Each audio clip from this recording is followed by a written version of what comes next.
Welcome to the Mystic Syndicate's A Princess of Celene, a Dungeons & Dragons custom content podcast.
So everybody, welcome back to the Mystic Syndicate. I am your host and Dungeon Master Brian, and we are on episode 51 of A Princess of Celene.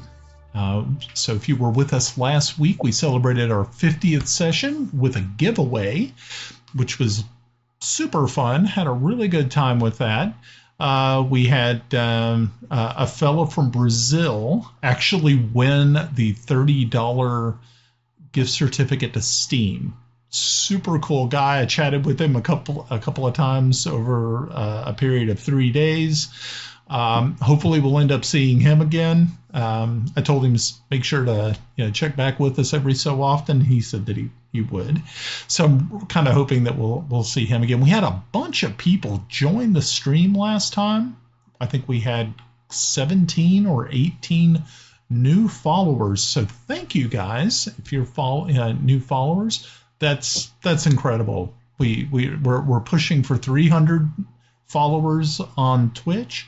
We would also love to see that also translate over to our YouTube channel. So make sure to check out our YouTube channel when you get a chance. It is, all you have to do is just go to the Mystic Syndicate. Just type in the Mystic Syndicate and it'll take you right there. Now, there is a Mystic Syndicate, but it's not the Mystic Syndicate. There's a Mystic Syndicate or Mystic Syndicate, which is over in, I think it's Asheville, North Carolina. They're a band. I was kind of tempted to reach out to them and say, hey, would you guys, if you don't mind, it would be really cool if you could, give us an intro track. But no, I'm the real songs. Yeah, like real music. So yeah. Okay. Yeah, you like the new overlay there, Tomas? It's different. I'm digging it. It's cool. It's different. It's totally. It's got dragons, so we're cool. It's totally different. I know it looks completely crazy and weird, but the story behind that was last Saturday, I was sitting here working on the old overlay, and I went to put in a new scene. And when I did, I thought, I don't want to do that new scene. And when I went to go delete it, I ended up deleting the old overlay. And I couldn't find it. And I actually paid for that overlay, and now I don't know where it ran off to. It might be in a Google Drive somewhere. So I got online, panicked, and started putting this one together. So it took me a couple of hours to play with this one. And then if you noticed on the new overlay, there is no Roll20 frame. That's because now we're actually going to transition to a brand new scene, which has just the Roll20 map. So it's bigger. And so people will be able to see the rolls and things like that. And I think it'll be a lot of fun. But to get back to all this, but yes, we had a really nice giveaway. This evening, we are going to do another giveaway at the end. So please make sure to hang tight with us if you happen to be watching. We have, again, this very nice sharp edge dice set and I'll try to see if I can open it up here and show you what it kind of looks like. You'll see that it's got some really cool dice in it. And if you go over here, these are the sharp edge dice. And it has I think it's got a crayon and a marker in it because you have to color in the dice. Like in the olden days. Like when we first got our first set of Dungeons & Dragons dice, you actually had to get in there with a dang crayon and color it in because it's not like nowadays with these newfangled dice that you kids get. Well, back then, my eyes could actually discern the difference between. Exactly. Also, this stream is an 18+ stream. So if you are 18 years and older, that is totally fine. Kids, you may need to go look for something else. There's some usually your parents are with you. Yeah. No. Tell your parents to watch the stream and then send you off to bed or whatever. Yeah, I mean we use foul language. There sometimes are inappropriate comments that are made. As far as what are they called? Trigger warnings. A lot of body gore. I don't have a problem with that. So. If you talk about blood splatter, yeah, we do that here. So just be warned. Anything can happen here.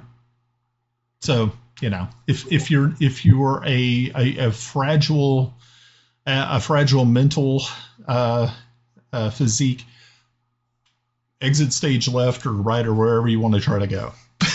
I'll see you later, Ed. Yep. Did somebody say something? Ed is the trigger. Ed is the catalyst. Man, my son comes home from work and we talk for 2 seconds and you're already overthrowing the government. All right, I see how this works. Okay, so with that, we are going to go to introductions. So, Grenna, you want to take this away? I can see that you don't have a mouthful of food this time, so I guess we're good. I don't have a what? A mouthful of food. Yeah. Well, I got all that out of my way. I was pretty hungry when I got home. I'm Melinda. I play Grenna Babbleboots, a ranger of undetermined species, with her companion Bubbles the warg. Hi, Mike. Is Mike? I don't think your microphone's working. Mike is not working. Mike's mic is not miking. Well, whilst Mike fixes his... No, Mike's not miking. And Mike's not even here. He got offended and had to leave. Oh, he's back. Yeah. Mike's back. Let's hope it works. Okay, cool. Yeah. Am I audible now? You are. All right. All right. Yes, I'm Mike. Recently cured of muteness. I play Kiffi Blackhammer, a dwarven cleric of Fortubo. Hi, I'm Ed. I play Lord Tomas Waverly. I love the new overlay, Brian, but it needs to say Lord or Ambassador Waverly as my name, but that's okay. And by the way, I beat anorexia.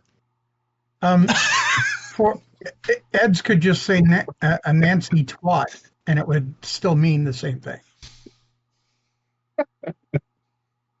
Hello, I'm Pav. I play Kelex Zelenen, Lord Commander of Bissell, a Paladin of Heironious. I'm Russ. I play Yarn, who identifies as God King of Earth. Good thing this is Orth. Yeah, that too. Well, I am Tivid Snivenblaven. or Timble Snivenblaven, rather. I am an artist who's stuck with these yahoos, and I do not know why anyone would want the responsibility of being the lord of anything, especially Earth. Okay.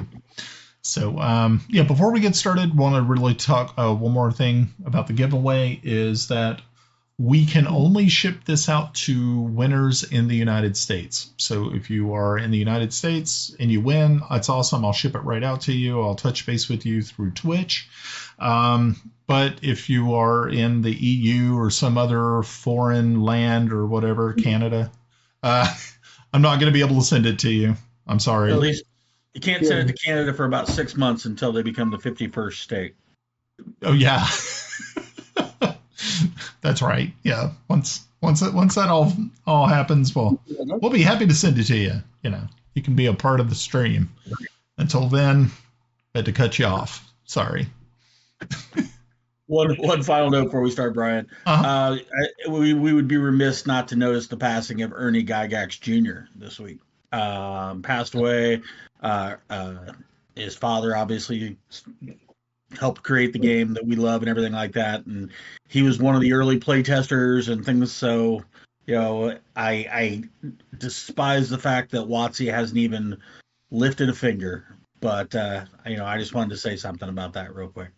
Yeah, that is. Thank you very much for doing that. I was thinking about that earlier this week, and you know, I think Ernie had a lot of input with the Castles and Crusaders sets. Really, really wonderful things. So if you get a chance, folks, you know, go over there and take a look at Castles and Crusaders. It is it's good stuff. Something else about Ernie is Tensor was an anagram of his name, and anytime you see a tensor spell, that was made by him. Really? Yes. That is very cool to know. Okay. Of course, the magic user would know that. Of course he would. Okay. Of course, the magic user doesn't know anything. He just regurgitates things daily over and over. So.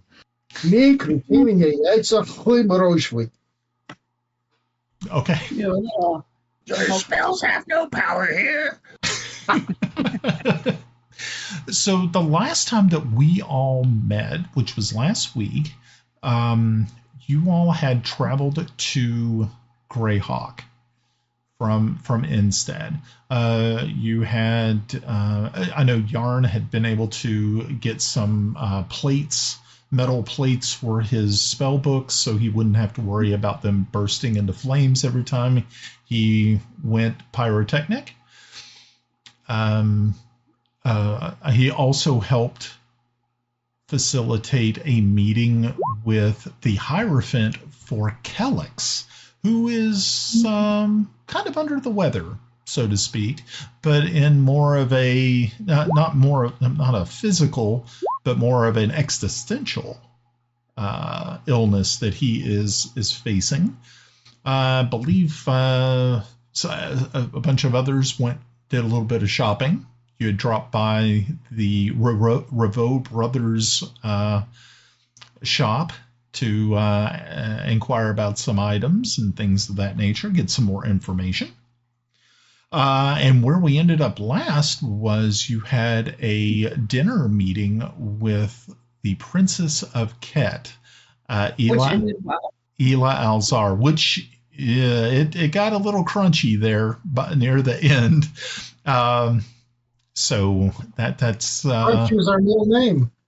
Crunchy is the middle name. Yeah, pretty much.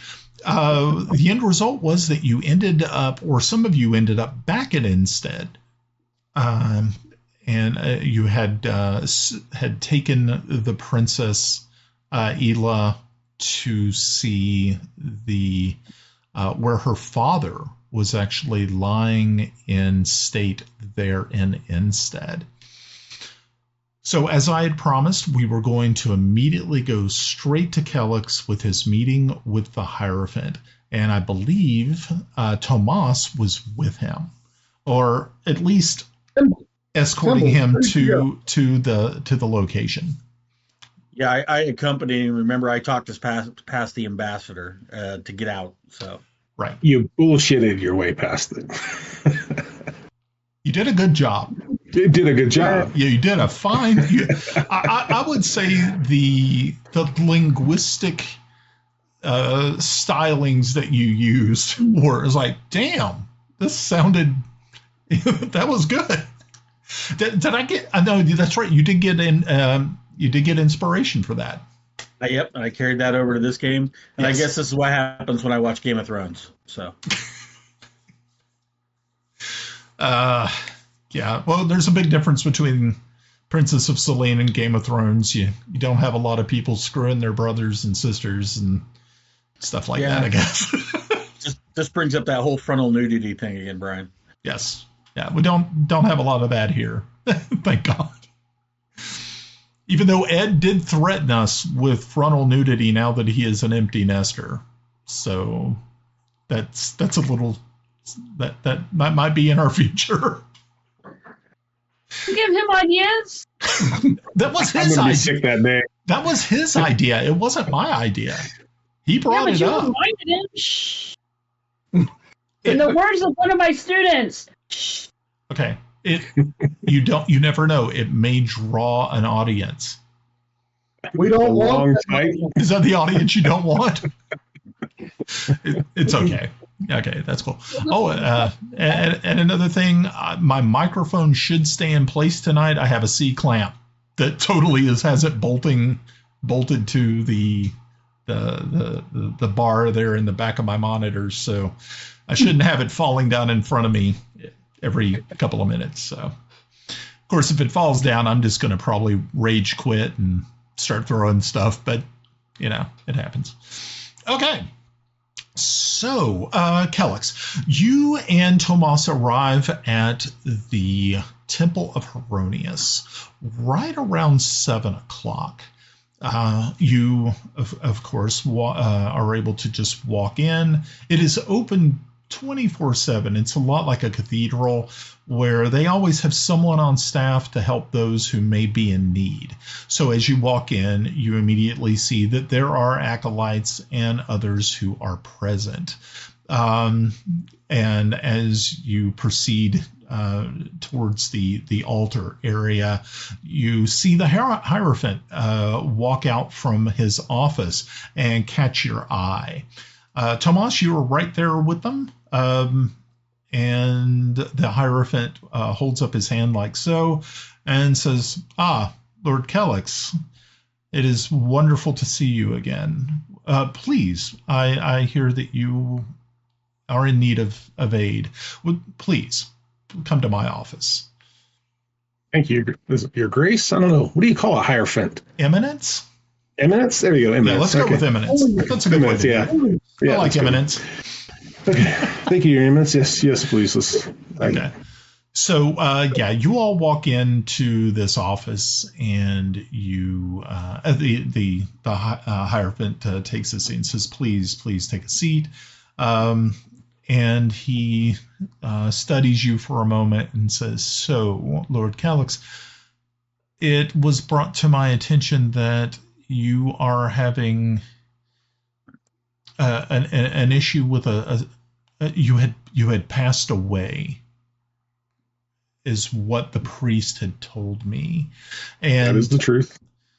And so you had a situation occur that your body was not free to go to its rightful place. Am I correct? You are correct, Your Eminence. Okay. Yes, there was no connection to Heironious. You can see he's kind of hesitant to talk about it a bit, but yeah, of course. He says, so this is there like like an existential dread that you were feeling? Is there something that is? I mean, of course, we will have to perform a cleansing. But I just kind of need to know how you feel about what occurred.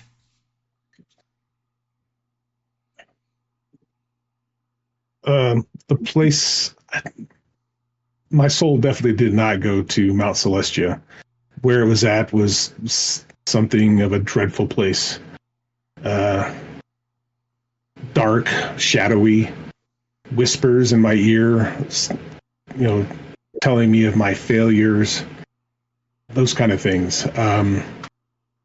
It seemed to last for almost a lifetime until, luckily, my soul was brought back and put back into my body, which is another interesting story. Yeah, can you explain how that occurred? I know that you have a priest that travels with you. Was he the one who was able to bring you back?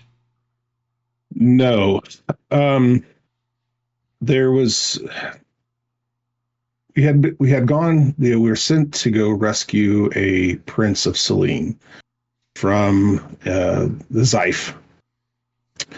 We had entered the prison and found the prince, but there was a stranger also within the cells. I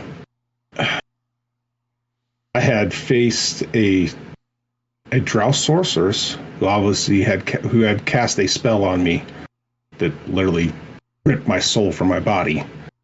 When I had come to after the ordeal, I found that this stranger had given his life for mine, using his last spell from a djinn, from what I've been told. Oh. And the most interesting part of that, it found out that stranger was the Emperor of Ket. That's very, very strange that this person would be imprisoned in Xife. That's something we're slowly figuring out exactly why he was in there. You can see where I've always imagined that's the face of our enemy, and yet this is the person who he gave his life for mine, which... This is very, very interesting. You said it was a drow sorceress that pulled your soul from your body. Yes. Yes.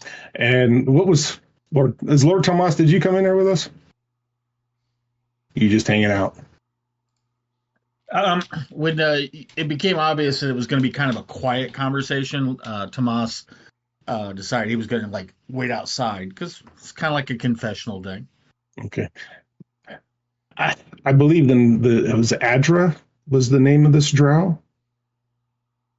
And Brian, I'm not sure if I got that right or not. No, you did. Yeah, Adra is the name of the drow sorceress. Yes. He says so. Yes, that's a darkness that probably is still haunting you in some way. Very much so. Very much so. It feels like there's just something lingering. Almost like I brought some piece of that darkness, that shadow with me. Yes. And you got to let it linger. And you got to. Says, so I'm going to go ahead and instruct the priests to perform a cleansing on you. I know that some of the acolytes have already prepared a chamber for you. You will have to stay overnight. Sorry to inform you, but I think it would be in your best interest that you did stay. I know you're a busy man, but this type of darkness, this type of evil, is not something that we can just let slide. I hope you understand.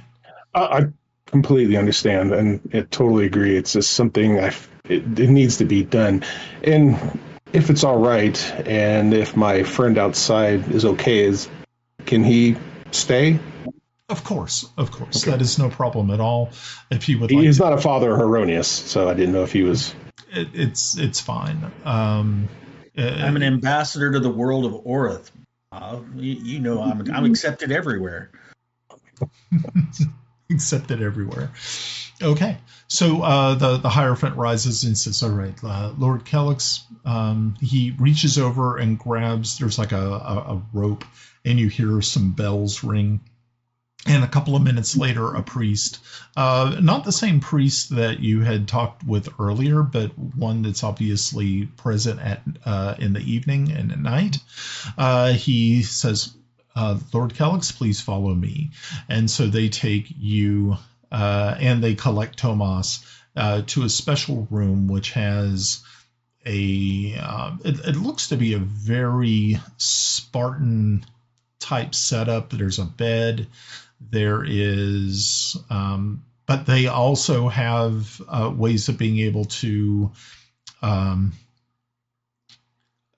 restrain you, because as the priest instructs, he says, "Your lordship, sometimes the darkness will make you do things that you are not usually." Overtaken by, and so these they have you lay down. They start working on these restraints. The acolytes, there's 3 acolytes and 2 priests. Tomas is given a chair to set off to the side, not within reach. And then they start doing their incantations. All the while, you can feel your body actually getting lighter. The room seems actually brighter to you, as you can only probably think is that your pupils are dilating, and it's taking in a lot more light that is given off by these lanterns and candles that are around the room. So as they work on that, I'm going to pivot very quickly over to our friends in Instad.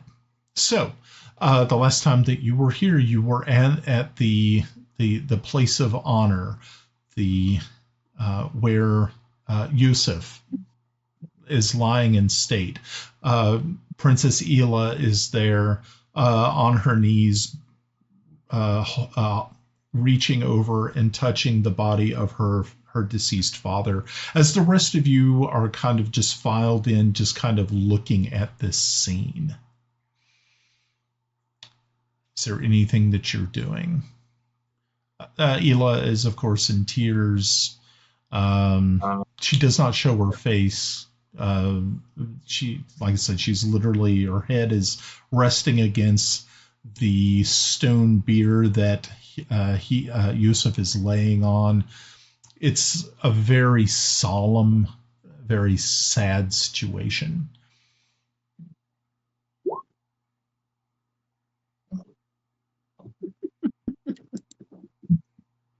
As Grenna laughs. Okay. Damn, Grenna, you're a heartless. No, look at roll 20. Look at the roll 20 chat. TMI. You need to scroll up. Oh, we're taking your safety is the only protective custody. Oh, a bedded room. Nice. Oh no. Oh, you guys are terrible. Oh Lord. Is Moss Isley present?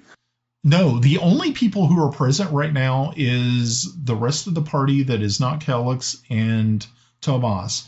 Grenna, not Grenna, I'm sorry. Grenna's there. Timble, Yarn. I would say that I would send a runner to a minimum. The Hydra grandmother, her name. Okay. You also have Melda and Val are also there. Of course, you also have 2 guards who are waiting on the outside, who are the tomb guards. So you do have those. So you're sending a runner to the castle? Let her know that we have a notable person present, that we should have our council. Oh, okay. So you can, I mean, either they have the queen and what are you calling him? Mos Eisley? Yeah. Moore's Ivy. I've got I got the Star Wars connection to him, and it's Mos Eisley. Whatever. Yeah, I have a question for him. Oh, okay. So you're going to try to get Moore's Ivy and Shira down there? No, Please. I would like to send a talk runner with Moore's Ivy, but I don't necessarily need Shira yet. It's magic, not druid. Well, I'm sending a runner out of necessity as a diplomat. So. Very good. Okay. So Melda says she will go and collect them. So she breaks away quickly. Yeah. And she heads out of the Tomb of Honor. Eventually, just a few moments, Ela rises to her feet. She wipes her eyes quickly and turns to you and says, "Thank you so much." Silk hanky. I'm sorry. I'm gonna hand her a silk hanky that I was just. Okay. So yeah, she blots her tears with the handkerchief, and she says, "Thank you so much for bringing me here." And you can see she is still just very, very emotional. This was definitely not on her dance card for the evening. She thought it was going to be dinner, and you guys have showed her something that has made her question a lot of things. On top of one, her father dead, and two, being that he was actually in prison with Val. And at that time, Val walks over to her and says, "You might not understand, Princess, exactly how important your father's passing was." And he tells her about his time in the prison and how her father was kind to Val, talked to Val, and was not. He did not. At first, Val did not know who he was. He just thought he was just a commoner who had been thrown into the prison here in Zyph. But it was not until Kelex being raised from the dead did he understand the importance of this man, as most of you did not know until Shira and Moore's Ivy kind of let that spill that who his name was. And of course, you all didn't really know anything more about it until the dinner date with Ela herself, when you saw the picture and everything kind of came together. So, you see them conversing. He's telling her this story. She again is overcome with emotion. Thank goodness she has the handkerchief and. Here, have this towel. Here's a towel. After everything is said and done, she again says to you, "So, what can be done?" And just as she is finishing this sentence, you see Melda return, and with her is Shira and Moore's Ivy, and both of them immediately kind of, as everybody kind of just fans back out, all they see is, of course, is you all kind of around this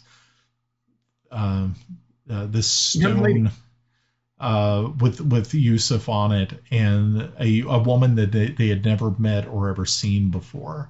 And it doesn't seem that Melda had told them much. It's just that they needed to come. And so there they are. Is anyone addressing them? I wander over to Mos Eisley and said, that's his daughter. Yes, I will introduce her to Also, Ivy and Shira. I got you doing it now, don't I? Huh? Got you. Everybody's not using the proper names. Yeah, I have to think about it, and then it's like, no. Not happening. Okay. Yeah, I'll do the semi-formal introduction. Okay. And explain that we were to have dinner with her this evening, and that on a turn we saw a painting, and he kind of threw everything into made things start coming to questions and things that we were saying and people not believing, and well, we have to prove our truths, and we brought her here. I do not know how do we go from here? We have the Princess of Ket, and how do we turn this to where Ket and Bissell are no longer at war? That's my angle. That's my concern. But I it's after all, we are people, and I don't want to hurt anyone and say things that are, rude. But I mean, there are people dying based on a lie. Both Shira both Shira and Morzivy, they look upon everything in this scene, and Shira speaks up and says, we have to figure out how we can use this properly. I'm way out of my depth here, way out. And I don't know if she has enough tool or, in political means to be of any use. And forgive me for saying that use, but we're trying to end a very bloody war. Yeah. And so Ela speaks up and says, it is obvious that either my brother is in charge or some other evil force is in charge of Ket at this time. think that it might prove beneficial that you use me as a hostage. Do you think that would help? It sucks to be a hostage. Hostages die. No, we are not going to use you as a hostage. I was going to say that that's problematic anyway. No, we're going to get you back to Greyhawk. It seems an escalation to do something like that. We're going to get you back to Greyhawk. Getting you into your embassy may be an issue, but we will get you back to Greyhawk. She thinks about this for a moment and says, do you think I would be safe back at the embassy? Knowing what I know now? I mean, of course, they don't know what I know. Were you safe in the embassy yesterday? Of course. Were you safe in the embassy before we left? I hope so. I don't know what has transpired since. Damn it. I hate it when that happens.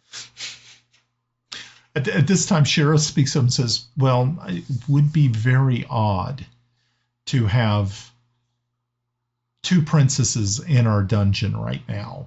That would be very problematic. Wait, we have a prince? Yeah, we have the Princess of Zaif. Yeah, you have Princess Sabah of Zaif right now in the dungeon below. No, wait. Is Princess Sabah her sister? No. Okay. You don't really know what, if any. Now, you should probably explore that.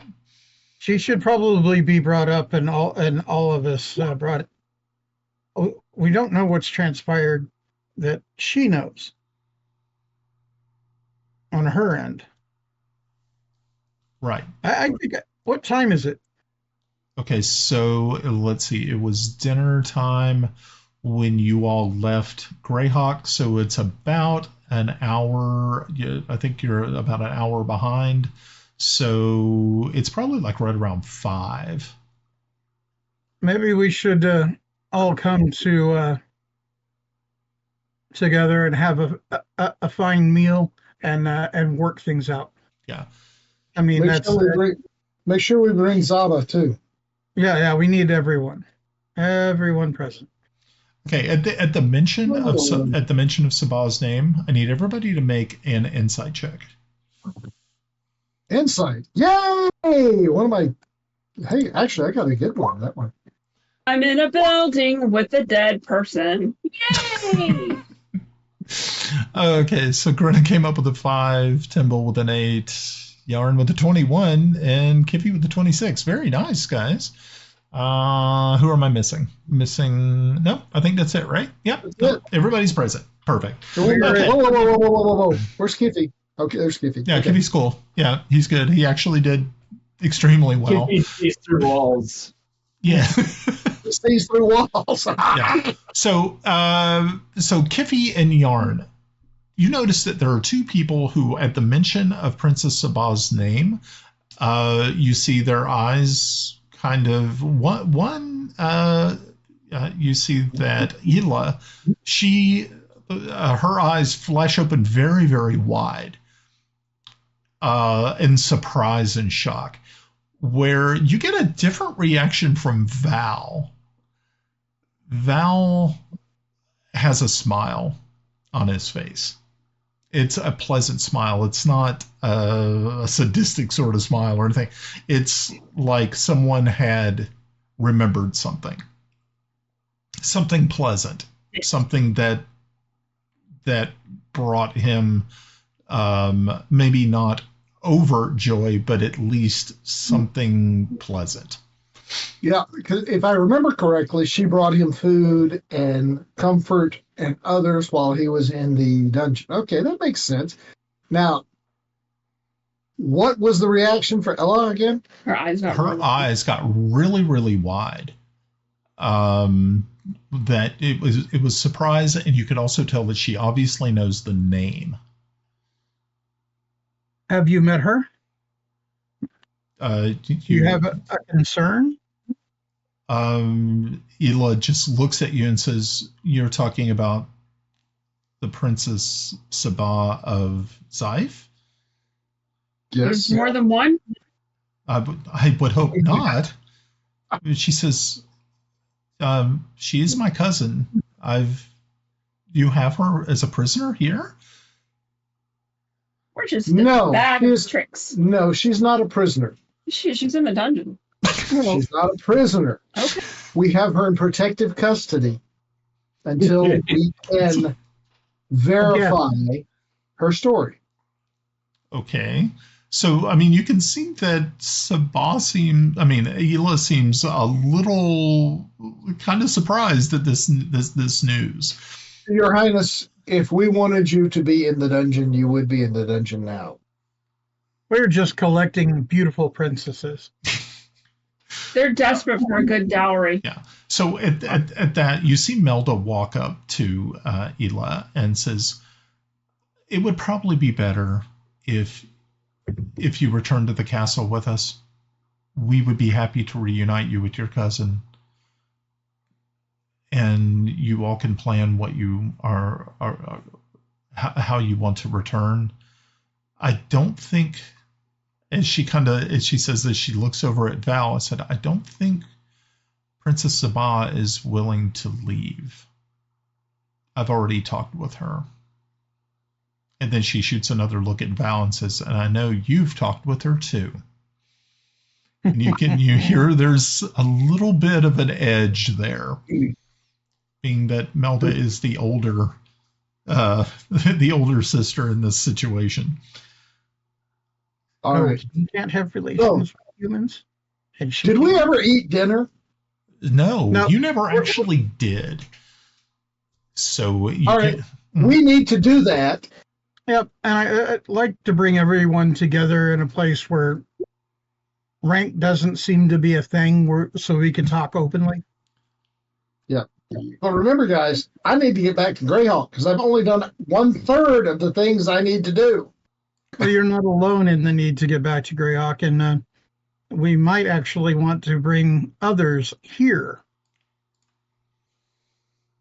That's going to be tough. Yeah.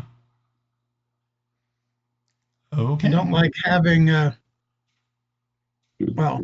Kelex away from us. Kelex is doing what Kelex needs to do. That's fine.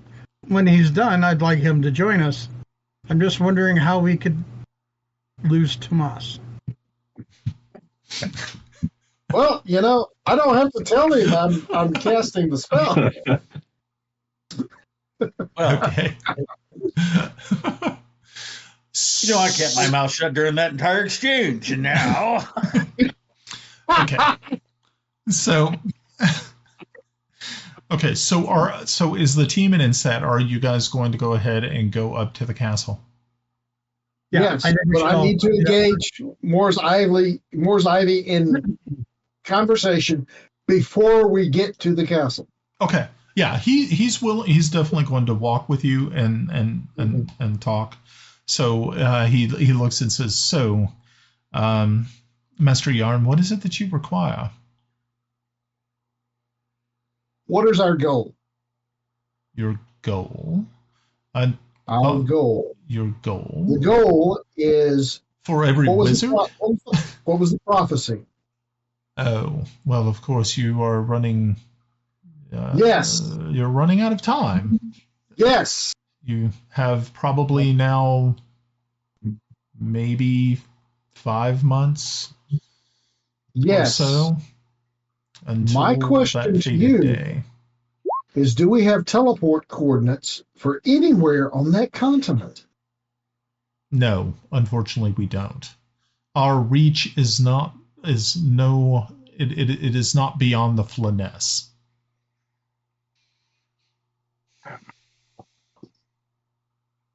Now, of course, if you're the one to make that journey, you could change this for us. I don't plan on spending an entire year casting the same spell in the same place. Oh, come on, Yarn. You don't want to take one for the team. I'm not an elf. I don't have that many years left. But are you so sure? Sure that I'm not an elf? Yes, I'm absolutely positive of that. No, I know you're not an elf, but you may have yet to learn the ability to extend your life further. I understand that. We'll have to talk. At this point, I don't have that ability. Well, one day you shall. So, yes. And monkeys might fly out of my butt, too. But I can't count on that until it actually happens. True. So, it looks like, yes, you're definitely running low on time. I would say that eventually when you do make your trek home to talk to your kinsman concerning the ship, you might want to think about that sooner than later. Do we have coordinates for Krakenheim? I know that we do have a court wizard here, not actually here, but in Greyhawk that would be able to get you to where you need to go. I will make sure to introduce you. Thank you. That will save you a ton of time. Yes, it will. Because that's 2 months journey from here to there? Yes. That would it would actually put you in a situation where you may not be able to meet your deadline. Mm-hmm. And you want to make sure to meet the deadline. Indeed. Yes. Is there anything else I can help you with? Let me check my notes. He said, of course you are still needed at the conclave. In 2 days, In yes, 2 days. I'm aware. I'm aware. Make sure you were present. I will present. Good. We still have to All right, go that's all I have. to the summer court. I don't think we're going to hit there before we hit the prophecy thing. It doesn't I really matter. don't. They don't We know really we're don't. stalling at the summer court, though, right? Because time's What? different there. All right, here's the deal. I don't want to fuck up the 6 months I've got left, 5 months I've got left to play with the summer court. Is that logical? Oh, Well, I mean, it is until you're, Anybody against the idea? it is until you have impotency when it comes to your spells. well, now, Wilbur, put some steel in that wand. That's why I'm making the bronze plates. Anyway, You may not have a Okay. choice.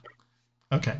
So I'm going to pivot really quickly back over to Kelex and Tomas. So Tomas, as you're sitting here watching all of this, and you're filled with this mighty, powerful light as you're looking over everything that is being done and said over Kelex's body. And as you think it's reaching a crescendo, these black tendrils just shoot from Kelex's body. One of them wraps around one of the priests and starts squeezing him to a part where you can hear his air literally being forced out of his lungs. Another tendril reaches By the out. shadow of judgments, I call forth the grasp of retribution. Let these arms show the wicked to their inevitable fate. Yes. As another tendril shoots out, grabs an acolyte, and smashes him against the wall. And then as everything is just, the light is fighting against this shadowy presence. And you are standing there, you're now standing, no longer sitting, watching all of this take place. And just as you think that the light is going to lose, it bears down as the Hierophant walks into the room with his staff and light just blazing over the entire room. Kelex, you lose consciousness at this time, and Tomas, you see these tendrils shrink back into Kelex, and Kelex shoots back up and like, yeah, he once again he takes a very sharp breath and his eyes flash open. And as you look at him, as you draw near, you can see that his eyes are just complete black orbs, no pupils, no sclera, just blackness. As the Hierophant walks over and places his hand on Kelex's head, you just feel this light and power and just spilling from this ancient holy man. And the lights seem to be normalizing. And the Hierophant looks over to you, Tomas, and says, there is so much darkness within him. And it is so powerful that, and you can see that he is awash with emotion. He says, I don't know if we can free him from it. Well, I'm glad he has a backup character. So the acolyte that was thrown against the wall recovers. The priest who was being squeezed, has finally got his breath back, and you can see that they're all laying hands upon Kelex. Kelex, you feel better. You feel that that a part of you has been, as the best word to use is redeemed. But you feel in your bones, in your spine, that the darkness remains. But you're not as burdened with it as you were before. You feel that your soul, part of it has been cleansed, but you feel that your body has been infused with this darkness.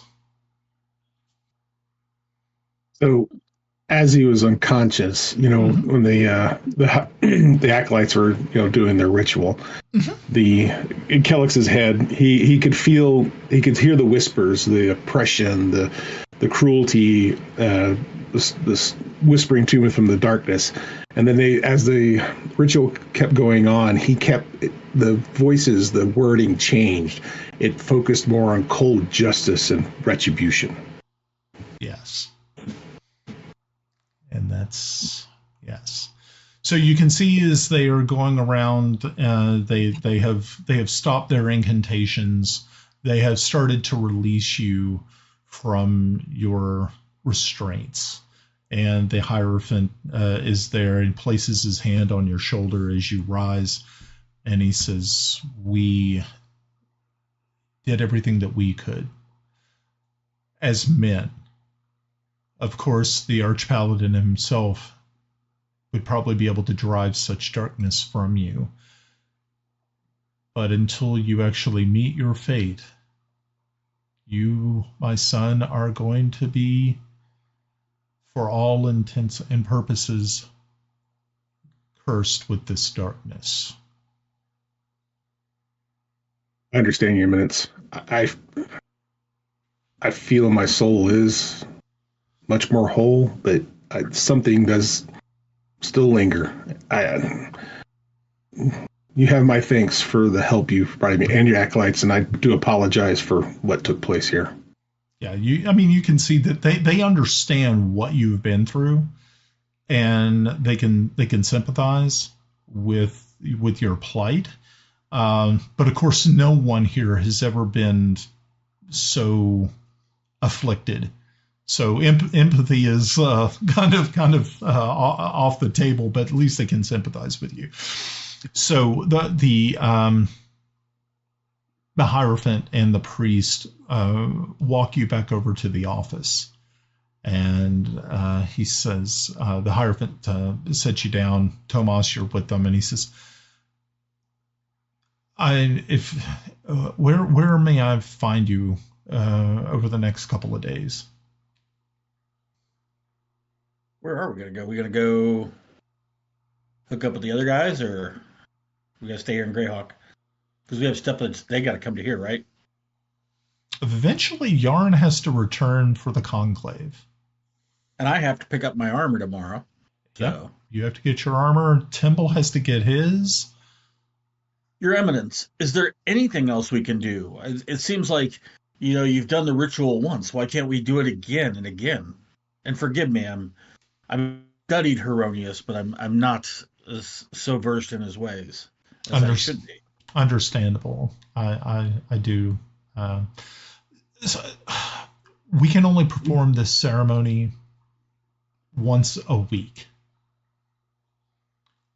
So with that being said, we can try again, Kelex. Of course, and we would be happy to. But that is completely up to you. But I do believe that in a few days I might be able to have a help for you. But I think, yes, a good night rest is definitely needed. I'm not sure where our path lies next. I'm not sure if we have a couple of days or even a week, but if we are still in Greyhawk in the coming days, I'll come see you. I hope you do. I think it would be very beneficial if you return. We could be reached at the embassy of the Yeomanry if you're looking for us. I will probably send an acolyte to collect you once I know if this help can arrive. Do you expect any issues further? I mean, I'm not going to end up harming anyone unnecessarily, Your Eminence. Well, Kelex, the darkness that is taking you over is of a shadowy presence. It's a darkness that only few are able to withstand. If you were able to withstand this, it definitely shows the temerity of your soul, that you are indeed a special being amongst Heironious's paladins. So try to remain diligent. Try to remain faithful. This is the type of darkness that can lead you astray to a point where you could perform horrible, horrible atrocities. Understood, Your Eminence. And with the Archparlins, justing light, I will prevail. I sure pray that that is true. They said. So go rest. I know it's taken a lot out of you. Again, I will send for you. So he rises and he walks you in Tomas. He actually walks you all the way out of the temple itself, wishing you both much luck, and to once again extol you to remain faithful and try to fight this darkness as best as you can. I give the Eminence a bow. I don't know. Would you kiss a ring? I don't know. He does not offer one. Okay. It's not very. Yeah. Okay. I mean, it does have some Catholic Church trappings, but it's not. It's not that. Gotcha. Okay. So very good. So I guess are you going to be returning to the embassy? Yes, to the embassy. Perfect. Okay, so you guys head off to the embassy. Pivoting back to Instead, you folks make it to the castle. So Shira thinks that it's probably in your all's best interest that you alert the queen to the situation. She is willing, Shira is willing to go and smooth the way. I mean, this is, of course, one more strange thing that you lay at the feet of Yolanda. At least it's not my part. Now. She should know you all by now. Yeah, no doubt. Well, at least we're not boring. While we may be in the service of Bissell, we are equally in the service of Celene. Actually, yeah, you guys have done some incredible things, not just for Bissell itself, but like you said, Celene is indebted to you for what you have done. So that is true. So Shira leaves as you all wait in the outside of the throne room. Val turns to two of the guards that are there and says, "Will you please collect the young woman who is in protective custody?" They immediately snap to attention and run off in the direction.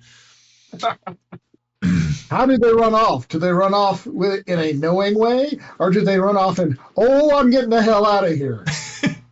In a knowing way. It's a lot different. So Melda is there. Moore's Ivy. Shira has went into the throne room to talk with the queen. And just as the guards, yes, Timble. Well, on the side, I'm going to talk to whichever of the high-level parts of this elven group. If Val turns back to everything, that's good. And who went to Yolanda? That was Shira. Shira went to break the news and smooth the path. Then I would get the attention of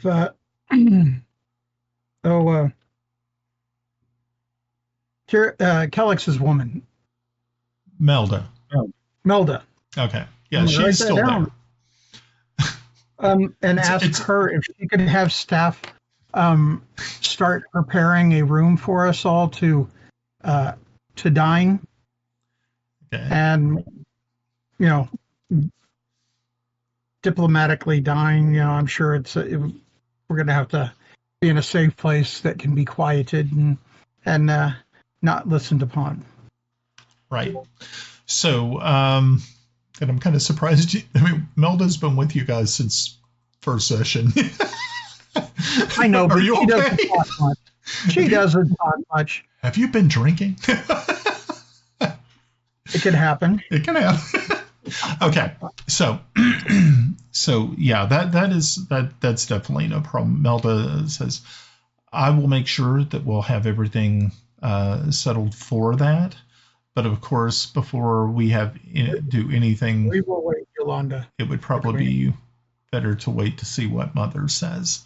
So, just as you see the two doors to the throne room are slowly opened by the guards on the other side, Shira is standing there and motions for you all to walk forward. Yarn, you're kind of in the back, and as you're standing there with Moore's Ivy, and right next to, a little bit right ahead of you is Ela. Coming up very, very fast behind you are the two guards with Princess Sabah, and they kind of fall in. They have her fall in right behind you, and Moore's Ivy. Yes, Timble. I'll be taking my position alongside Ela. Okay, great. Very good. So as you all proceed in, Shira turns and once again starts walking back up towards the throne. You can see that everyone else had already been cleared out. If there were any courtiers or any visitors, have been cleared from the room completely. At this time, you see Yolanda is sitting on the throne. To her side is Asenath. Shira takes her place on the right hand, and then Melda also stands behind, or actually next to Asenath, as you all once again approach.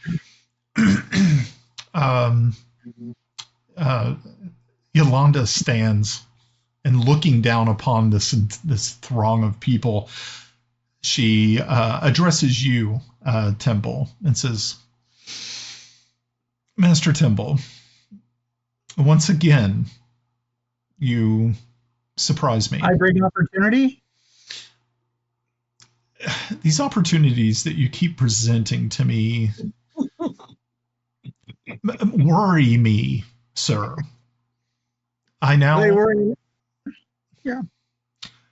So now you have brought before me not just one princess of our enemies, but a second princess.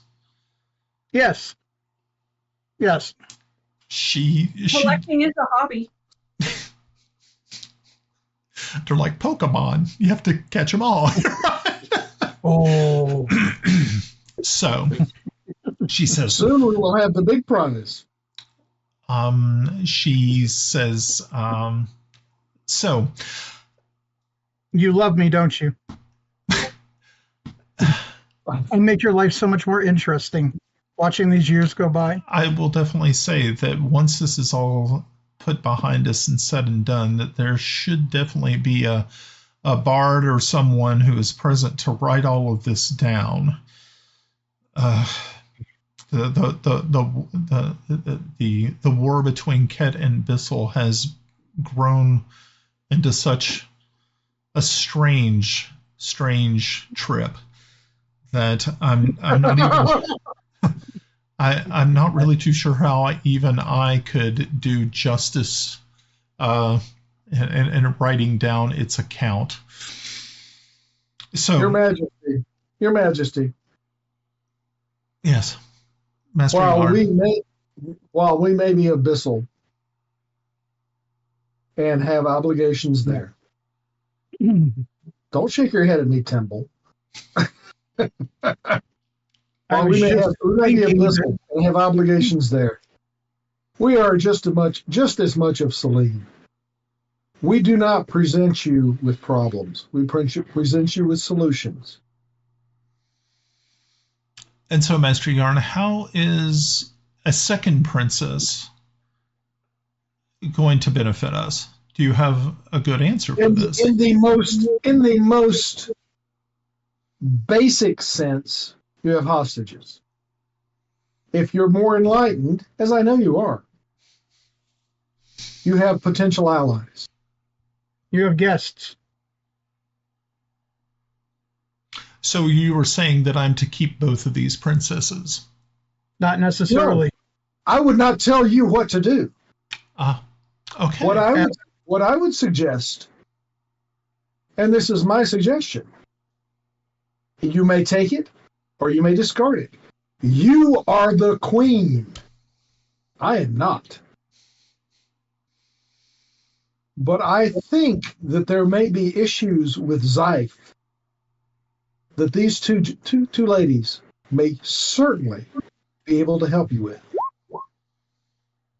Well, while I am certain that they do have information that we could use for our war effort, it is interesting that you would bring to me a Princess of Ket when my mother has told me that the Emperor himself is here lying in state in my very own city.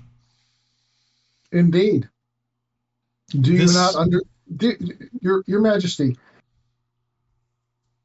after all of the things that I have learned here in Celene, I have learned that family and friends are essential, and they are the highest loyalty. I agree, and you are correct. I have a lot of questions for this princess. And she directs her gaze to Ela and says to her, so your father is here, you are here, who is sitting on the throne of your empire? I would princess.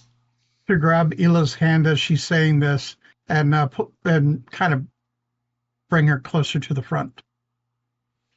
But I will be right there with her. Yeah. So Ela approaches and immediately bows properly before the queen. You see an eyebrow. You see Yolanda's eyebrow raise. She says, And Ela speaks and she says, I believe, Your Majesty, that my brother Aziz is sitting upon the throne at this time. And so Yolanda continues and says, so how is it that your father is here with us? Can you explain how that has taken place? I've heard the story from my own son about his imprisonment in Zyfe. What do you know? And of course, Ela knows nothing. She is, and so she says, Your Majesty, this was all new to me as well. I did not know anything until these very, very brave men and women came to me and showed me the truth. Yes, Your Grace, we did bring her here from her embassy, as she did not believe what we were saying. And, we had to prove that point to get any,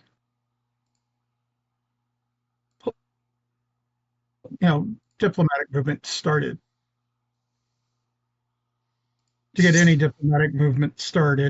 And Master Timble, what we'll do from here. Master Timble, I do believe you're correct. However, we must remember that Princess Ela was resident in Greyhawk, and not really in communication with Zyfe. I will say that yes, she, Your Grace, we should let you know she is outside the graces of the leadership at this time. She has been for a while. Her life has been Well, she has felt unsafe. And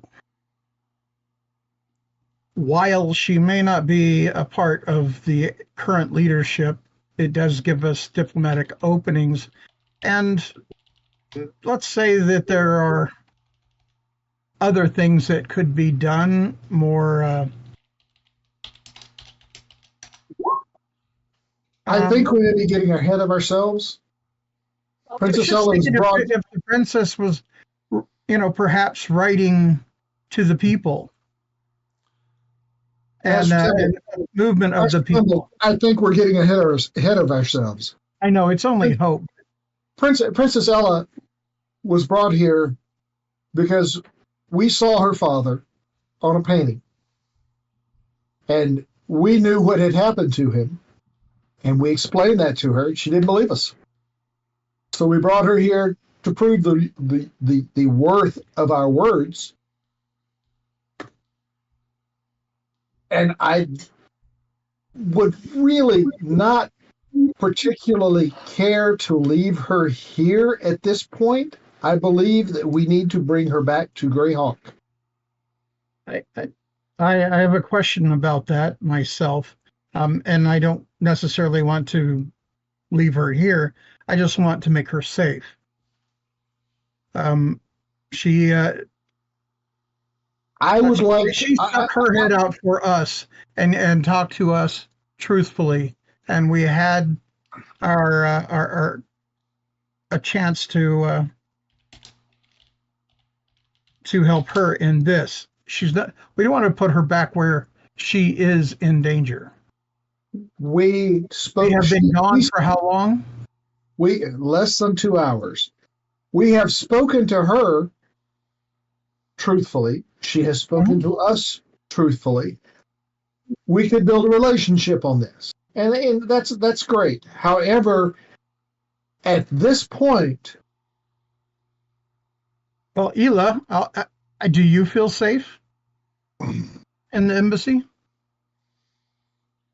I did until just right before I left. I was a little bit concerned about my handmaiden.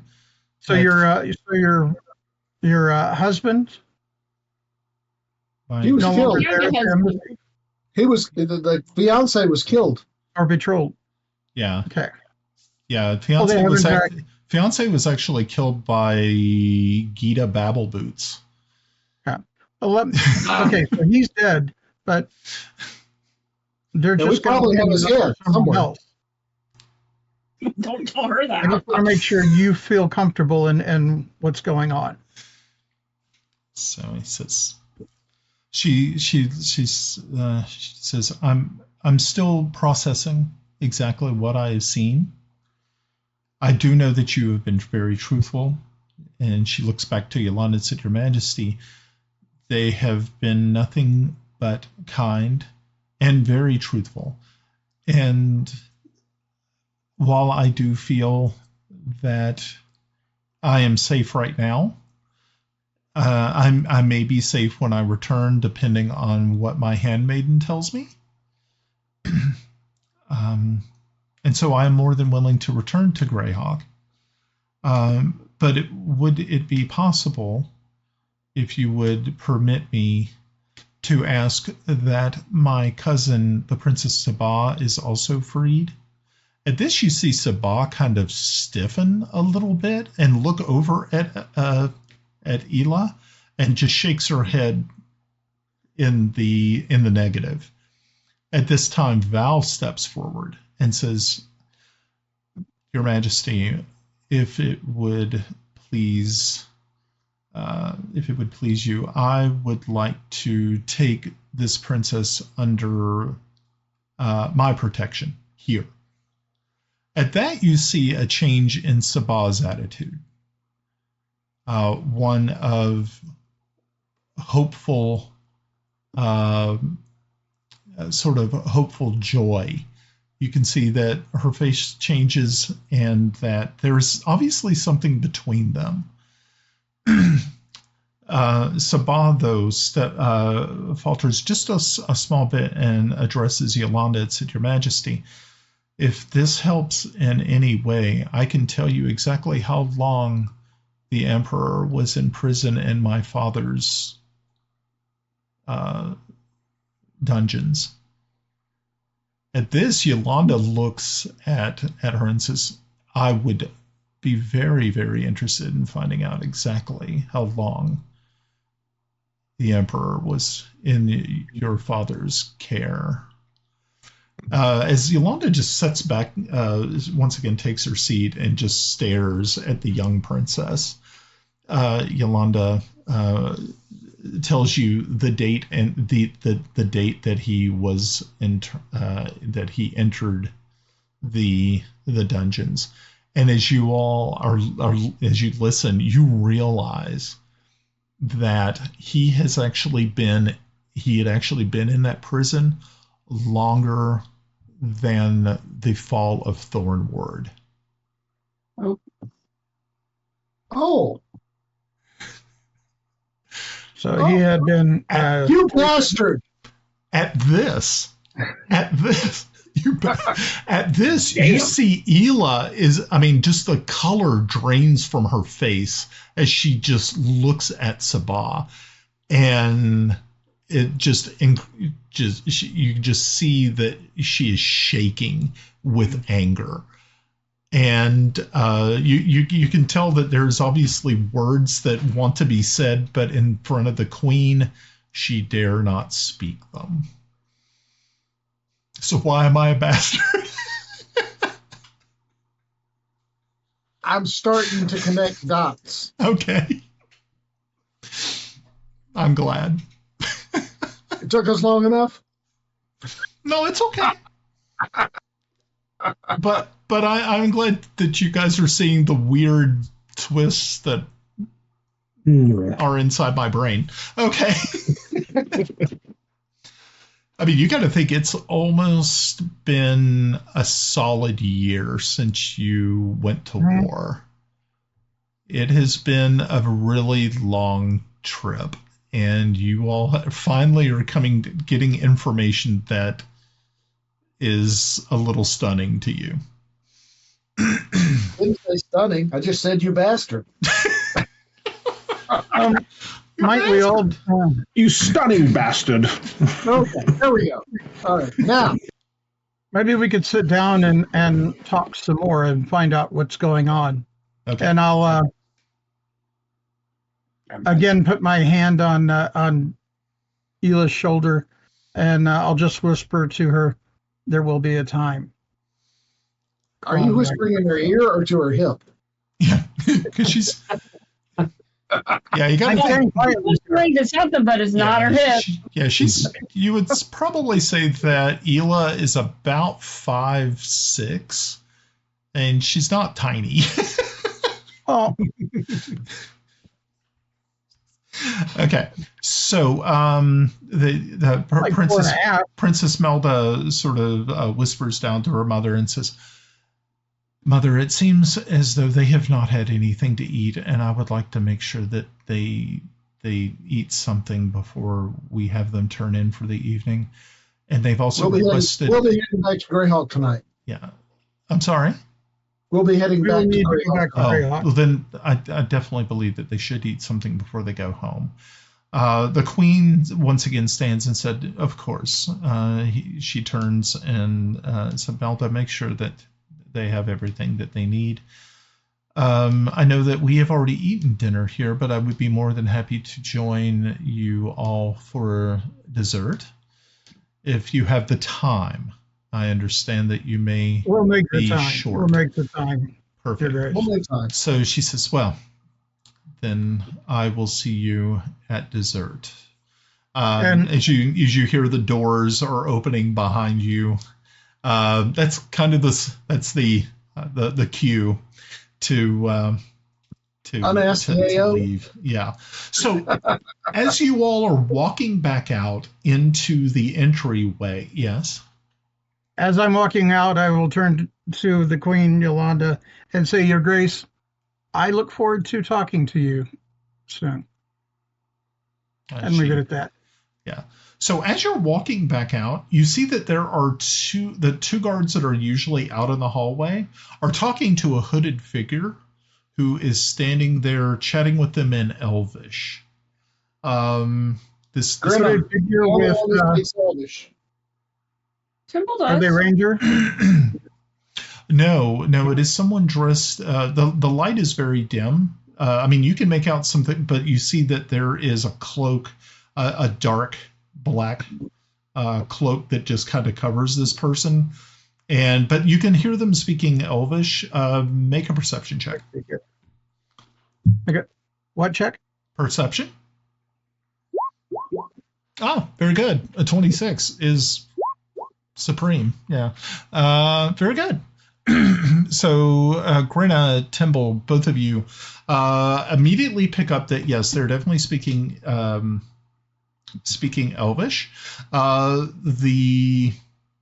You could say that it's a there is a slight dialect, but you do pick up that you do recognize the voice, and that is of Lady Raven. As she is standing there, you see kind of an eye turned toward you all, and she brings the hood back, and it is indeed your necromancer friend. As soon as she finishes with her request, the guards part, and she walks up to you and says, "Well, I got your message." I see. I see. Unfortunately, our mutual friend, she does not say Ilya's name, did not want to travel. She's fine. She's well. She was actually working on something. Once again, she is torturing Mortimer with her dressmaking skills. She says, she looks over everyone and she says, "Where's Tomas and where is Kelex?" Greyhawk. Sold them to gypsies. So they're fine. Good. Excellent. Good. Wonderful. Well, I'm glad that I caught you. It seems that your message did not go into much detail. You just said that you were going to be in Greyhawk. When I got to Greyhawk, I was told that you had kind of moved on here. So I thought I would try to intercept. So, what's happened? And she looks at every one of you. She does not recognize Ela or Sabah. She does not recognize Val. I don't think she's ever actually met him. Perhaps you should join us for an evening meal. Oh, well, I could eat. I'll wrap my arm in hers and pull her along. Okay. So you all end up in the dining hall, and you see that there are footmen who are walking around making sure that everybody has proper food. Your glasses are completely filled. You see that the queen is here. Val, Shara, Moore's Ivy, Melda all have, it looks like, some sort of puffed pastry that they are dining on. And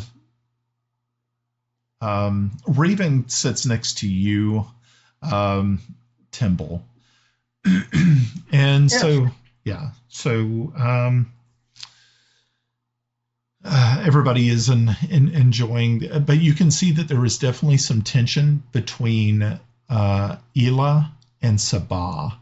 They do not sit next to each other. Actually, they're sitting on the opposite sides of the table. And I would like to place myself as close to Ela as we can. Okay, so pretty much you're sitting next to Ela. Ela's on one side of you. Raven is on the other. Yes. Yarn is sitting next to Sabah. Grenna is on the other side of Sabah, next to Melda. So yeah, everybody's kind of covered here, and of course, conversation is flowing between each of you. Like I said, other than the dagger stares of the princesses, it's a little awkward. But the queen is kind of pulling it all together and talking to each of you about certain things, and as she is finishing up a conversation with Val, she takes a knife and lightly taps it upon her goblet, and she says, "So, it's wonderful that our friends are here, but I have a request from my heroes this evening that as soon as it is possible for you to return here, it would be probably in your best interest.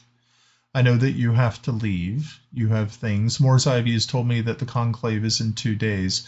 If there is a way that you can return afterwards, it would do you well to do so. I think you will be... You have my word. Yes. So, spend as much time as you need. Yes. In this, I hate doing this and asking, but given the situation, it's a diplomatic minefield.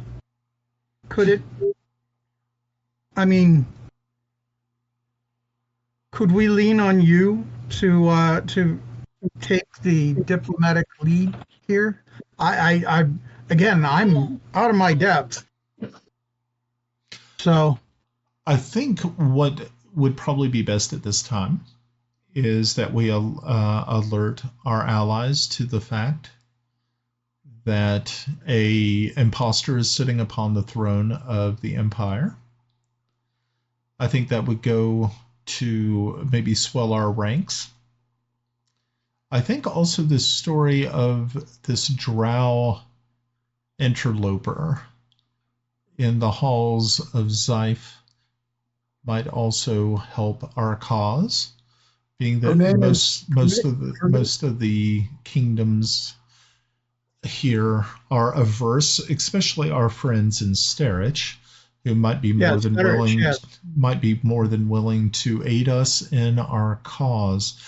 That being so, I know that we have had great news coming from Bissell as of late, as that we have fortunately been able to push past True Light. True Light has fallen, and so I know that was information that you would want to hear. And I have also heard that one of their local heroes, a Timothy True Light, has once again returned to Pellic. So this is excellent news, I believe. The name of the drow sorcerer is Adra. He says yes. Val told me. She is also known to be a torture master. She is also someone who I have vowed will not long live. Said I understand. I will second that one. Yes, she is quite dangerous from what Val told me. And we've run into the drow quite a bit. Yes. So I think everyone should be alerted to that the drow are not simply holed up in the Underdark. They have laid claim to the surface. That's what it seems. That definitely seems true. And I would spread that message beyond our own, friends, but to everyone. I think even those that are against us need to be openly aware.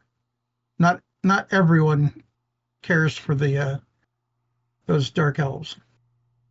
Their machinations are, well, they're historic when they come to the surface. Yes, that is true. And I have a question for these two princesses, Ela and Sabah. They both look at you. The moment that it was, the date was given, it seemed something came across the two of you. Now, is it simply the anger of a loss of a father, or is it more? Is there something that's behind those glares? Yeah. I see no reason. Yeah, Ela speaks up as she looks over at Sabah and says, "So you have known this information for a year, and you did not bother to tell me?" And you can see Sabah shrinks back in her chair, and she says, "Dearest cousin, as your friends here can attest, when Mistress Adra locks down a location, it is locked down." You can see that Sabah's face, Ela's face softens a tad bit, but you can still see that there is hurt there, that she feels betrayed.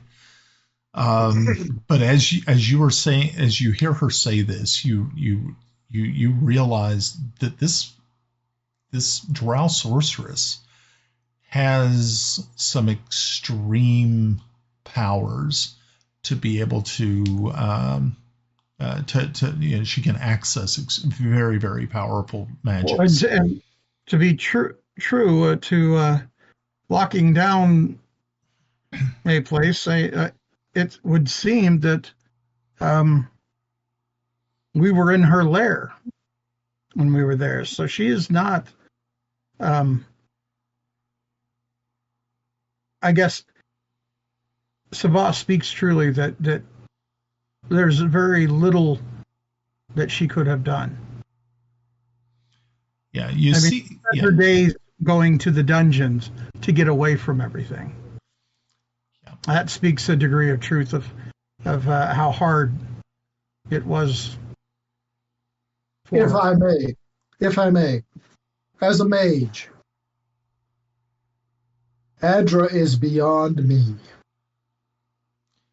You hear Moore's Ivy go, actually, Master Yarn, she might even be powerful than some of the most powerful that sat in the chairs in the Crystal Citadel.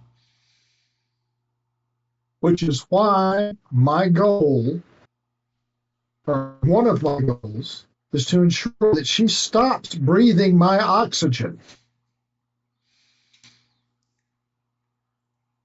So I have few enemies, true enemies, but this is one of them. So you definitely see that there is agreement going around the table. Sabah definitely, Val, especially being that he was in there for about a week. Yeah. Under the eye and hand of Adra's less than tender mercies. I would hope that given all of this, Queen Yolanda, we're here looking for your aid, but your leadership too. As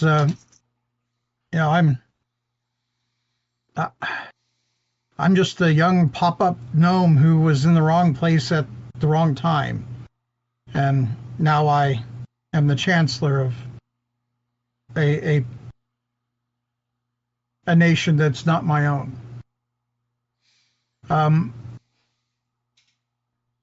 We've all gained title and reputation, but they're not going to do us any good if our powers are not used in the most careful ways.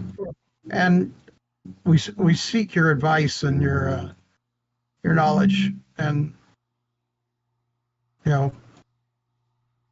Master Mos Ivy and Lady Shira, you have knowledge that we could not even.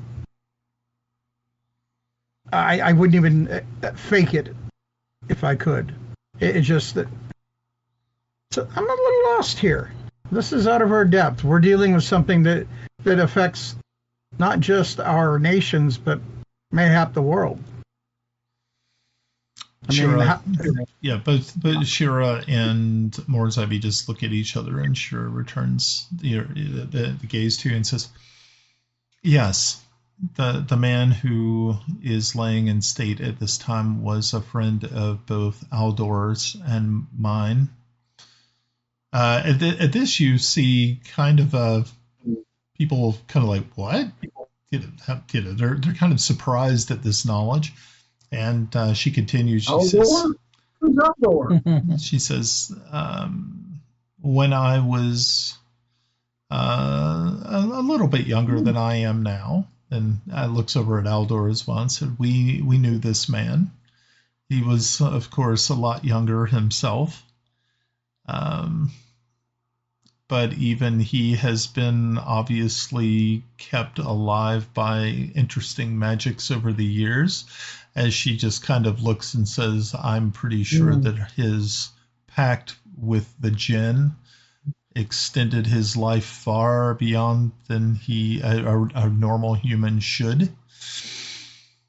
And they just kind of smile to each other. And he says, "When we were younger, we adventured together. We knew Yusuf. He was a kind and wonderful and very capable fighter. He was with us in the tomb. My booklet that I had written many years ago outlines his bravery as well as our own." You can see that with each sentence, you can see Ela's face just lightens, and just hearing this tale, because she had never heard it. She did not know her father had an extended life. She did not know that he was an adventurer. She had no clue. All she ever knew was that he was the Emperor of Ket, and that she was his daughter, and that is all she knew. So anything that she gets is all brand new to her. It says, "Yes, we were all friends. I did not know that he had worked his way up into being a leader of an empire. I did not know that. But with this information that the young Princess Sabah has imparted to us, it looks as though Yusuf was not the monster that started this conflagration that has swept over Bissell, and that he is honorable, and that we should keep that memory." And as she is talking, she's getting a little the nostalgia is kind of overtaking her, and you can see Sabah once again reaches for a napkin as she is listening, and Shira goes into more about his life, and the end is that everybody walks away as kind of thinking that they know a little bit more about him now. Even his daughter is swept up in the story. And you all, it's not that you're looking. The next time you kind of think is if you ever see or look down upon his corpse again, you will not think of him as an enemy, but as someone who was truly honorable. So, Well, we must make our way back to Greyhawk. I do think that we should obviously come back after we've had the wizard's moot. Everyone coming together. We will. Wizard's moot. The conclave. I like Get it that. right. I like it. And If Russ is there, it's a conclave. It's a get it right, peasant. It's a conclave. So, yeah, we should definitely let everyone Now. stew on that and figure out an action, what we might want to do. My question is to the two princesses, how would they? Who wants to go back with us? okay. Yeah. So Ela says that she would like to return. Sabah has decided not to. Good. So that is, of course, brings a smile to Val and Sabah's face. But as you all rise and say goodbye to the queen, her Majesty says, again, make sure that if you have time, make sure to return after the wizards meet at the Citadel. I think I do hope that you can make it. If we are not restrained, we will be back. Excellent. I'm glad to hear that. So she stands. The rest of the royal family stands and starts to leaving you the room.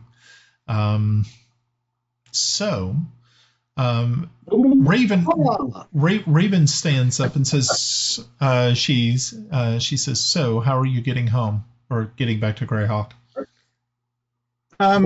Teleport. Okay. As he states, do you need to go? I will. I'll be more than happy to go. I don't really have any ties here, and I definitely wanted to spend a little bit more time with you all. And I wanted to see Kelex and, of course, Tomas. And it wouldn't be right if I visited and didn't see you. I know that you probably have teleport spell.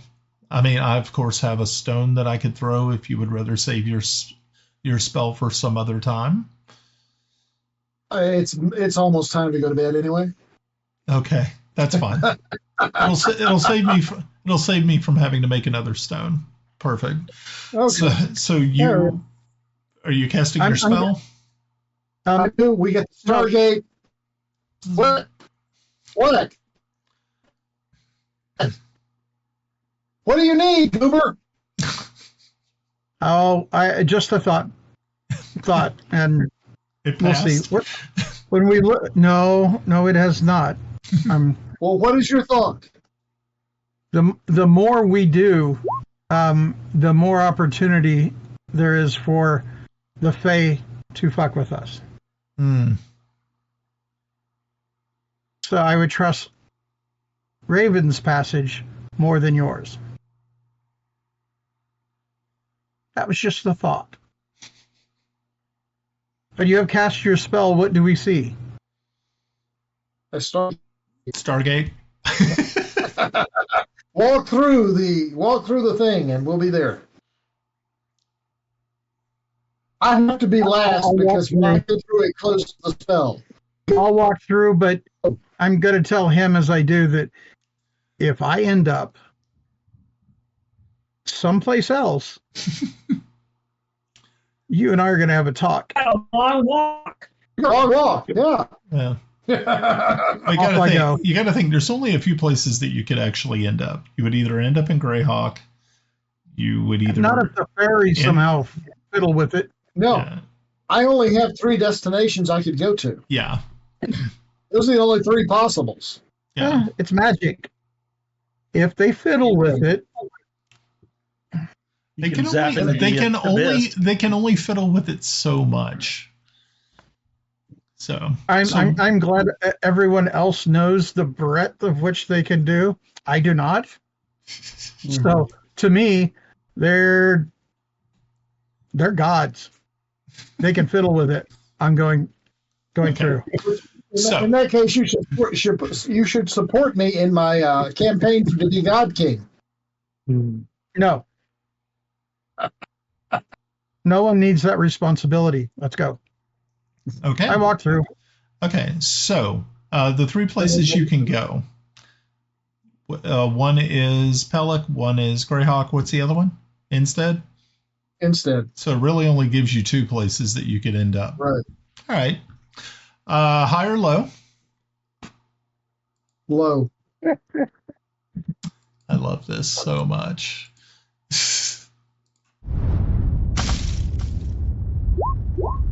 64. So, as everybody steps through, you end up in the tower, the Wizard's Tower in Pellic. So Raven looks around and says, "Huh, I didn't expect this to look as... This doesn't look like the Crystal Citadel." 2 words. Queen Maeve. I thought it was a little slow. As you see Raven just look at you and goes, "You guys haven't taken care of that yet, huh?" Ooh. They keep chasing their dicks. No. Yeah, Honestly, we can't take the risk of losing time. But you can take the risk of your magic going awry. Last spell. Or last spell of that level. Cast it again. Okay. We're going to either end up in Evastat or Greyhawk, one of the 2. Okay. High or low? Really? It's going to affect me that badly? Yeah. All the time? Yeah. Yeah. It's now gotten to a point where it has been put off for almost a year. Actually, it's been longer than a year, probably. And Been that long? Yeah. You know, Yarn, they make penicillin shots for that. I rolled before you told me. Sorry. Go ahead. I was going to go low anyway. I mean, I was going to. He said hi. He said hi. Fuck you, bitch. Okay, I'm going to give it to you. So yeah, you appear in your office in Greyhawk. Everybody seems to be a little bit happier about that. It is now late. So by this time, Kelex and Tomas have returned to the embassy. And they are resting, especially after the incident that they had to deal with. They are resting, not arresting. Right. They're not arrested. Okay. They're not in jail. Okay. That's what I heard. I heard arresting, and I'm going, whoa. Okay.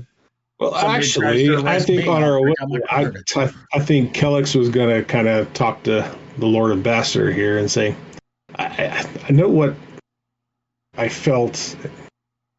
What did you see? Yes, on that. Oh, I saw these tentacles come out, and before I could even draw my sword, I guess the fear overcame me, and I was rooted in my spot. And I heard strange voices and priest flying, but I was ready to stand. I even in that instant wrote a prayer for you. I'm honored. Thank you. And in saying that, you heard what His Eminence had said, that there always is a chance that this could overtake me. Yeah, that's one of the things I was going to talk to you about a little bit later. But if you want to bring it up now before the others arrive, if you give me the high sign, I'll be happy to stab you in the back. I was asking if tell the other. I'll tell the others if they see. We'll talk to them about it. But if you see that something is not right and I'm taking things too far in the path that I would never normally take, I expect you to do what you need to do. I would be honored to cast Yeomanry's Resolve through your chest. With that, he rolled a wisdom, and he kind of looks at, after all that, maybe before our rest, what about a drink? He rolled a 1. Oh man. Nice. Oh, yes. Let's see. Well, let's see. How smart is Tomas? Tomas says, "Let's go drinking." Okay. So instead of returning to the embassy, are you going to hit a tavern, or are you just going to go back to the embassy and drink? Well, that's a great question because we're, high low. I think I can be fucked by that, so can you. Yeah, getting trashed is not something that the Fae care about. They're gonna get trashed anyway. It doesn't matter where they're at. It's not it's not magical. I think what Kelex is for certain reason thinking, he does not care. It's either a pub or back at the embassy. Well, Ambassador Waverly realizes since we're near the embassy, I assume there are a series of higher end drinking establishments that are more like along the embassy row kind of thing, or in the noble quarter. Is that a safe assumption there, Brian? Oh yeah. Yep. Oh well, there are definitely places. No, that sounds like an Ed experience there. Yeah. Hey, Al, you remember when we ended up in Bremerhaven and we were in the park and all of a sudden we hear the national anthem, or we hear... Yes, and the small American embassy on the other side of the hedge that we didn't see. That we slept on the bench right outside of it. You guys were in Bremerhaven? That is so funny. I don't know how many times I was in Bremerhaven getting trashed. We got plastered. Oddly enough, I never have. It was a 4-day weekend. We went to Würzburg, got alcohol there because they had the little shop, and it was what trains going where next. And eventually, we drank all the way to Bremerhaven, got out and started going around. And the little bit of sleep that we did get was benches and things throughout the couple of days that we were there. Did you get? It sounds like you're unconscious. Actually, knew if you got in trouble after drinking, being near the embassy was probably a smart move. Actually, it was a park because in Germany they never throw you out of parks, right? So we're all huddled up, and all of a sudden you hear, and I'm like, "What the fuck?" Really? To the colors. Yeah. Getting back to it, you guys end up at the Silver Fleece Inn. It's actually just about a block and a half away from the embassy. It is definitely an upscale place. There, you don't see a lot of people are dressed well. You guys actually kind of fit in. I mean, you're dressed nice because you were on your way to dinner at the Cat Embassy, so you were dressed well. So you fit in quite well. So as you walk in, you're shown a booth off to the side. They do have a bard there, a young gentleman who is playing a violin, walking around, talking with people, telling jokes, but also playing. And the music is definitely good. It's a lot better than some other places you've been in. Tomas, you using your knowledge as a performer, you definitely see that this is a polished individual. Drinks are brought to you. They have wine, they have mead, they have spirits from different places. So they have dwarven ale, anything that you could possibly want. This is one of those types of places. They of course bring you bread, so that you, if you have an empty stomach or something like that, which you guys do, you haven't even eaten yet. So they do bring you. You can of course order food, and you start drinking.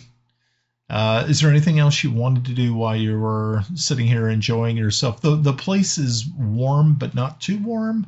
It's what you would consider a perfect place to rest yourself a little bit and also imbibe. Well, kind of looking at the crowd, working the crowd, that's what I do. And, these, I was assuming everybody here, because they're either noble, rich, or part of the, the various ambassadors and the embassies throughout. So can I just see what the general overlay of the thought of how the war's going? We didn't get the briefing these guys got, right? So what's the overall thought process of people? And is there any crazy news on the horizon? Okay, so from what you gather, that definitely people here are either embassy workers or ambassadors themselves. You see some that are wearing the sash of an ambassador, or they may have some sort of a tunic that gives away their station. Yes. Okay. Real quick, I rolled a nat 20 on the investigation roll. Cool. So it just keeps throwing other investigation rolls because some reason D&D Beyond sucks. But just so you know. Okay.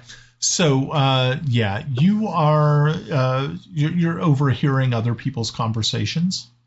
You're not familiar with these other ambassadors. You can tell by looking at some of the dress. You can tell that they're, you have an idea. Some of them may be from countries that are nearby or even allies. But you do hear on the lips of some is of the success of the alliance that has gathered around Bissell. And also you hear of the return of Sir Timothy Truelight to Pellic. He is considered a national hero, right up there with Kelex himself. So this is excellent news. Real quick, He's my replacement. Is Kelex traveling incognito, or is Kelex traveling as Kelex?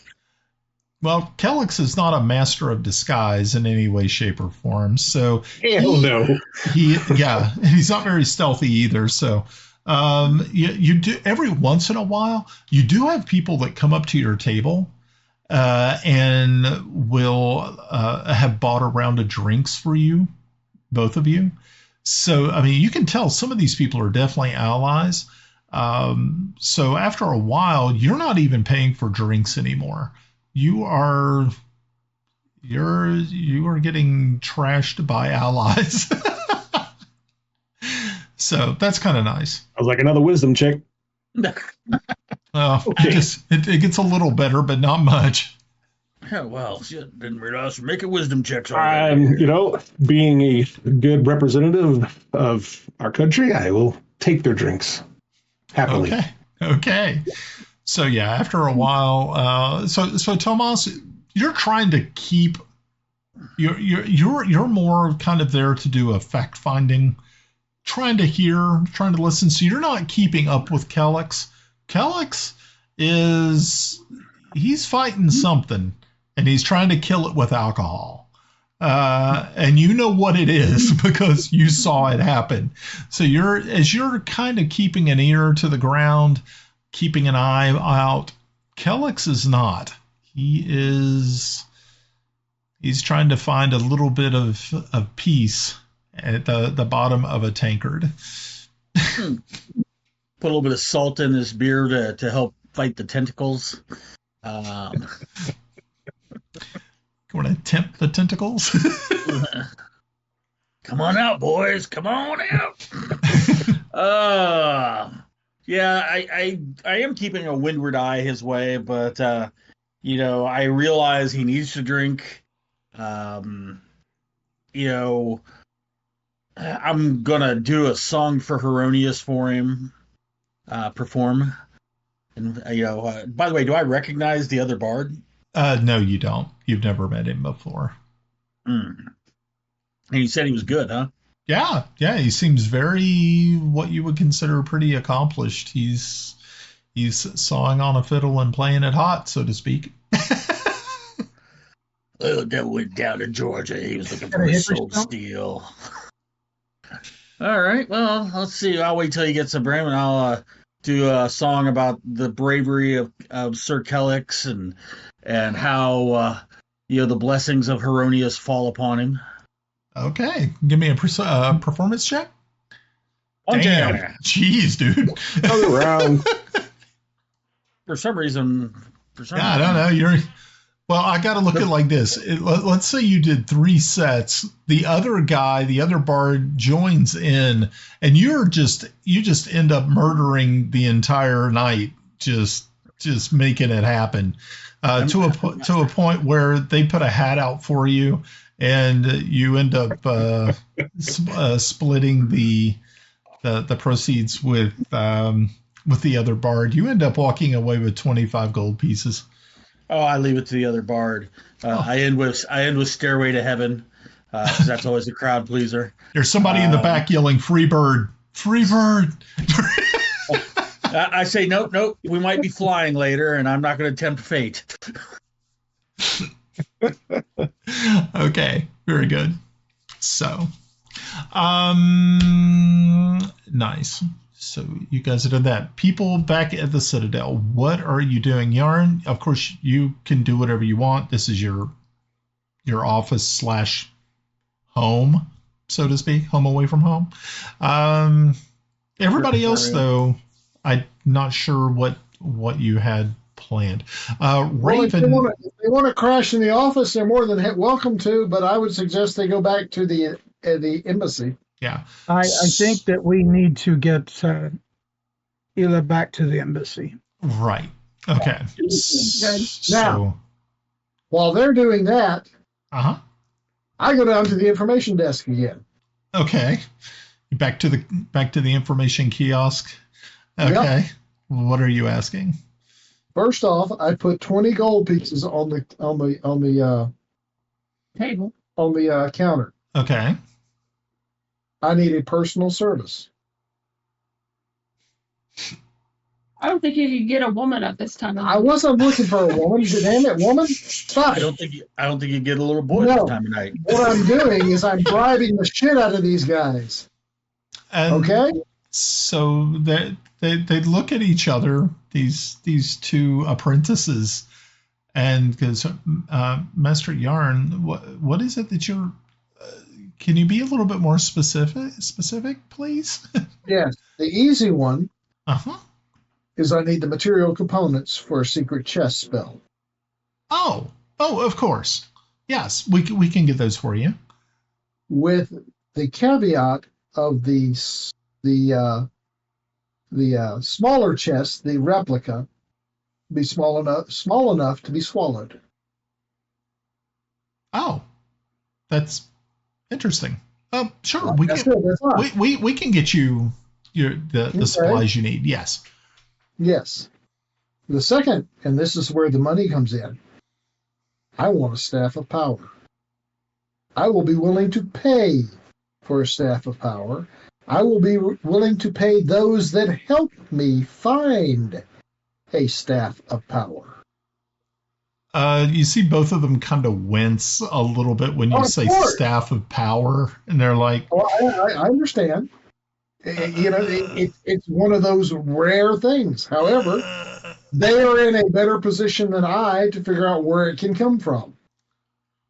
Yeah. They both look at each other, and you see one of them just reaches over and pushes the gold back to you and says, "I'm sorry, sir, but there is no way that princesses of our and And if we got caught stealing something like that, it would be insane. We would be kicked out of the Citadel.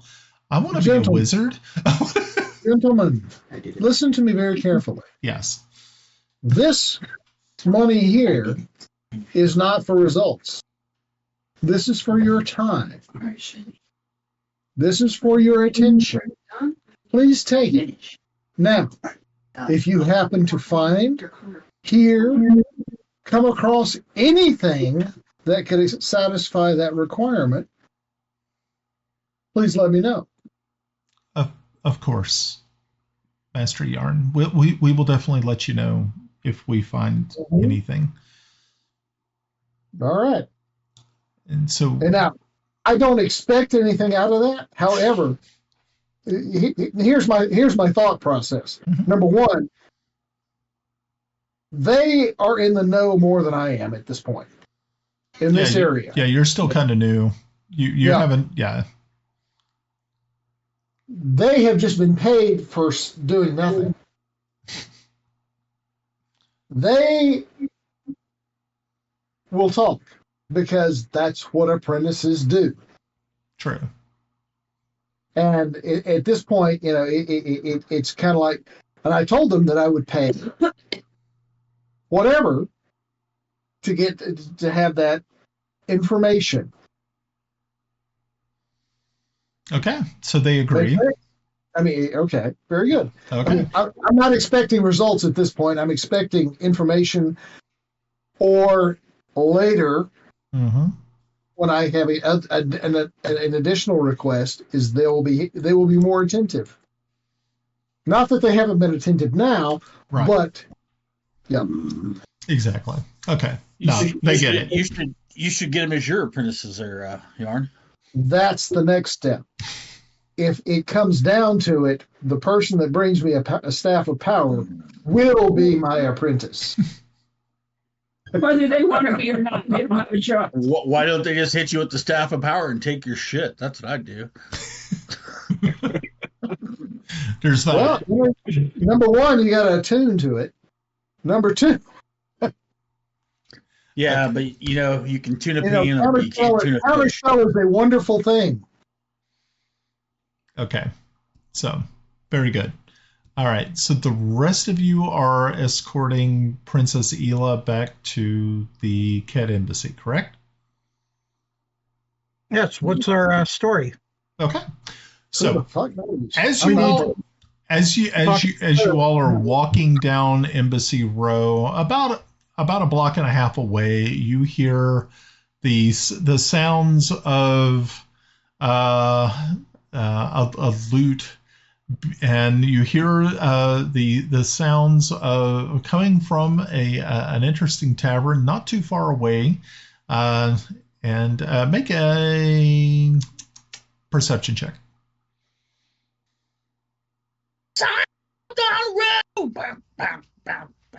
And if you listen very hard, okay. We all know. Okay.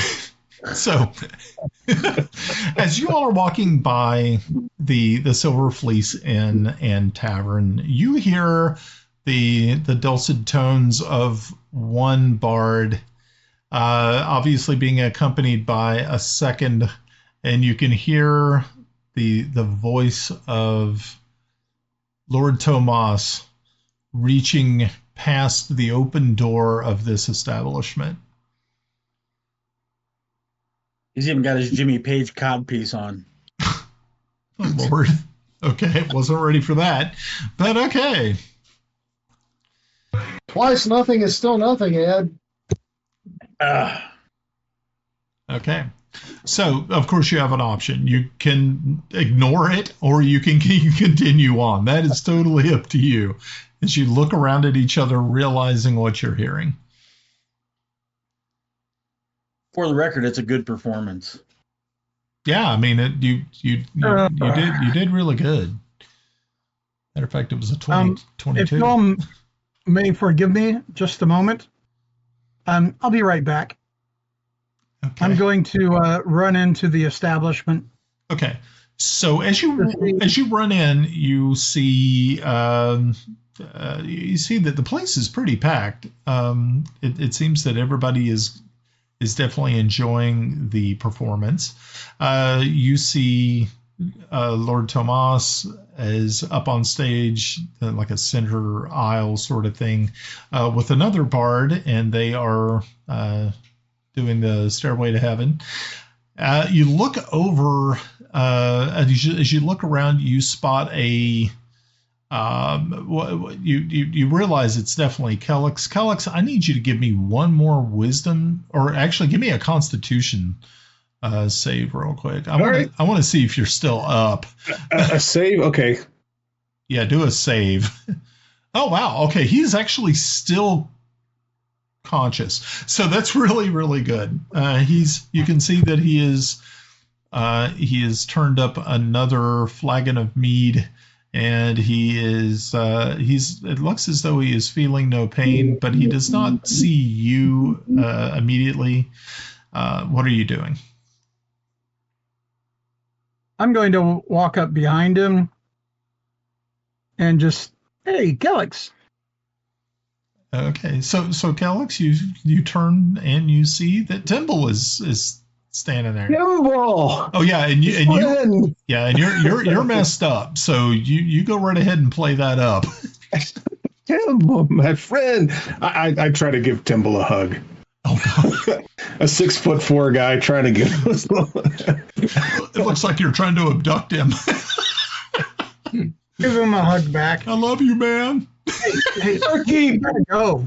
Another round of drinks. Amber alert going across Greyhawk. Hey, we gotta go, bud. Go? We got drinks coming. No, but we got everybody outside. We need to hustle. Tell them to come in. No, we've got places to be. Come on. Hey, is Kiffi with you? Because I've been wanting to try one of those dwarven drinky things, and I thought I'd ask the expert. And indeed, he is with us, and maybe he will have one secret outside. The outside. So yeah. Kelex is gonna go wander outside, open the door, and look around and see if he spots them.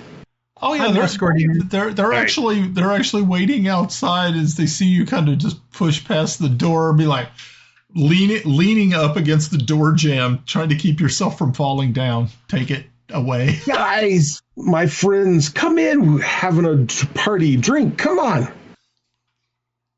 No. All right, let me do a little wisdom check here, just for future. Oh. To have a cantrip that could. Oh, there we go. Cleanse the alcohol. No, doesn't work. Guys, come on. Tomas is rocking this place. Kiffi, do you have perhaps something you could do to cleanse this person? Because he is, he's drunk. He's shit-faced. Yeah, well, I could cure poison. I think that would probably work. That might work. Yeah, let's try it. Okay. That's pretty good use of that spell. It actually is. Yeah. Yeah. So I'll cast Lesser Restoration on. Oh wow! Kelex. Oh yeah, that'll definitely help him. Okay. Most likely you don't. I mean, I don't think that requires a savings throw. I would hope not, but you just never know how bad. Well, I mean, Kelex is screwed up, and he. Well, that's a good question. Can I refuse? No, I don't think so. Can you fight that? You're like, I don't want to be restored. Do you have the capacity to say no? I want to be. It's a touch spell, but I think that he wants to be touched right now. So. Okay. Yeah, that sounded good. Okay, so yeah, you reach out and do that. And as Kiffi's casting spell, I think this is where Lord Tomas is starting his Freebird session. Freebird is going down. I rolled a 19. I used my inspiration to make sure it was a good one. Nice. Okay.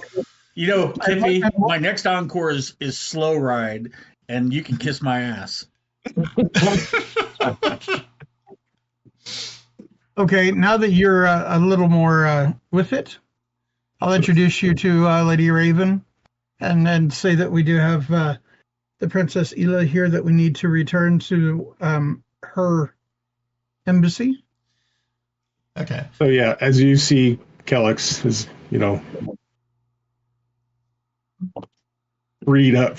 freed from his intoxication.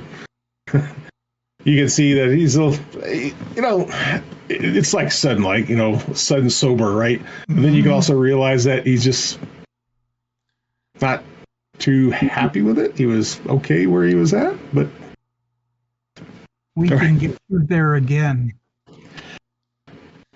So I understand, Timble, but yes, it's time. We can't dither here much more. Well, I do need to go get Sir Tomas. Yeah, let him finish. Let him finish. He was good enough to stay with me. But let him finish his set. So much. I thought I would. Out of character, do you remember flipping pennies when you're in high school or junior high? When you used to do that? And you could. Yeah. I was pretty good at that. I was going to see how good I would be with coppers and his forehead. It's Freebird. And you might start a riot. I got to get his attention. Okay. So as Kelex, as you sort of sober up, you can feel that you're a little bit more in control of yourself. You're no longer slurring your speech as before, not hugging strangers and things like that. Timble's not a stranger. Yeah. But yeah, you see Raven sort of walk up from behind him and walks over to you, Kelex. And as she approaches, you see her stop probably about 2 feet away from you, and she is just looking at you very curiously. And as she gets a little bit closer, and it's like she inhales through her nose, actually trying to smell. And she goes, "Smell me." She looks at you very, very puzzled, and she says, "What has happened to you?" It's a story. Something I could relate to you later. Just once Timble or Tomas is done, we'll head back to the embassy and we can talk further. You can see that the concern on her face is very telling. She just looks over at you, Timble, and she just goes, "We need to talk about Kelex." I was thinking as much. So everybody escorts Princess Ela to the embassy. Once again, but this time the embassy looks a little bit on alert. So when you show up, you see that these guards are not as lackadaisical as they have looked in the past. And once they see the princess, it looks as though somebody had either tipped off the staff here at the embassy that she was missing, and you just have kind of a strange feeling. But Ela, she walks to the guards and says, "I'm back. Do not fret. I was not harmed." You see that they part and allow her, and she goes. She up on the porch landing. She turns And as you all are waiting by the street, she wishes you good night. Thank you so much for everything that you have provided me this evening. I'll bow. Yes. Have a good evening. She sort of brushes past the other guards and goes into the embassy, where you lose sight of her.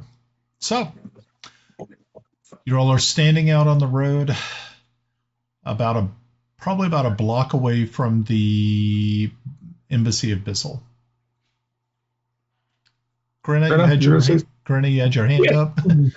Yes, before she ran away, I wanted to give her my little bird to tell her if she needed anything to send it. Oh, very nice. Okay, yes, she readily accepts your mechanical owl and whispers down to you and said, "I will take very good care of it. Thank you so much, Mistress Grenna, for your aid and help." So, yeah. So you guys are outside.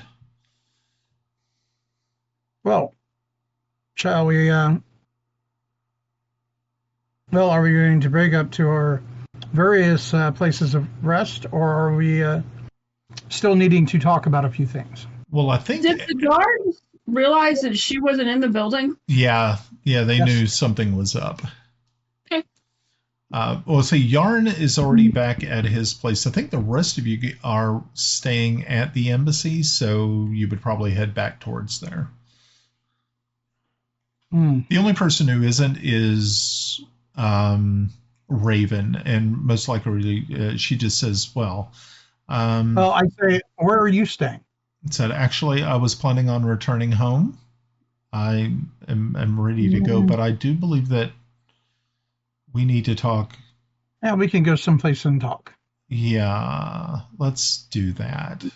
And you can hear the tone in her voice is that she is, and she's concerned. And every once in a while, she takes a long glance at Kelex. So you all return to the embassy. The ambassador is there, of course, and welcomes you all back in and says that they have coffee waiting if you would like to partake. So they show everybody into one of the little sitting rooms off to the side, pull up chairs and everything, because it's actually getting kind of late. So especially after Kelex and Tomas's romp at the Silver Fleece. So yeah, coffee is poured as you all are sitting down. Raven looks across once again and says, "Now, what has happened, and why is Kelex smell of the Shadow Realm?" Well, I think we'll just go into explaining in detail more than I could have gotten with a little message. But I'll explain things. I don't know if anyone else has any other information. It's been a rough couple of days. Yeah. So I guess after Timble kind of basically explained to me what happened, our little ordeal in Keef, he'll explain to what happened after he was killed. It is put in some shadowy place, oppressive. Felt like the divine worth of Heironious was no longer with him. He was broken. Whispers of hate and his failings and things like that. And then he kind of looks then he talks about how the Yarn had asked the Hierophant to speak with Kelex, and then how they went into the temple. Then he kind of looks at Tomas. Explain to them what you saw, Tomas. Oh, yes, I saw as the priests were performing the service, these tentacles coming out of his body and slinging powerful priests around the room until they were able to at least abate it and push it back in and allow him to gain control. Actually, out of character, real quick. Did you hear that voice, Ed? It was garbled to me. I heard it. Okay. But I was going to ask to hear it again later because it went by, and Brian, you were talking over it a little bit. Sorry. So I was going to watch. Yeah. So I wasn't ready for it, and then you were talking, and it was like, right, Freddy's the devil. I'm like, okay. Would you like me to play it again? Is that okay, Brian? Sure. By the shadow of judgment, I call forth the grasp of retribution. Let these arms show the wicked to their inevitable fate. I love it. Okay. So, yeah, Raven takes all this in and looks at each of you in turn, once again landing back on Kelex, and she says that this darkness that has overtaken you, this sorceress that drew your spirit from you and placed you in this most dangerous and dark place. There's only one way to fix this, and that is that you will have to slay her to free yourself. You know that is the only path. He thinks about it. If I face her, I'm not sure if I'm even strong enough now to face her. I mean, she laid me down with a whisper of her voice. I mean, it was. Mm-hmm. Kelex, you won't be alone. That is true. I will have my allies here with me, my friends. But if I can, I will do what I can. Yes. There's still some uncertainty in him about that. I'm sure. So, well, the hour grows late, and I must go. So take care of yourself, Kelex. Know that Thank you. The strength of your friends will definitely be needed when that time comes. This is definitely something that you're not going to be able to defeat on your own, and it may make you perform in ways that you would never think possible, that you might actually be so affected as though that you do terrible, terrible things. But know that, and then she looks into the rest of you and says, when those things happen, that know that your friend is not in control. He is not to be blamed. The darkness, the shadow realm, does things to people. And just the small amount of time that he was there, it has latched on to him. Do not forsake him. He is not evil. But there is something that lurks deep inside of him that will make him do evil things. Trust me, I've seen it. I have helped battle it. And sometimes even I fall short when it comes to that sort of power. And as she says this, you see she spreads her fingers like this, and as you do, Kelex, you're immediately your mind just starts to it just like goes blank for a moment as you see these tendrils of darkness spread out from her fingers. And as she looks right at you, and you can see that her eyes have went black. No sclera, no pupils, no iris.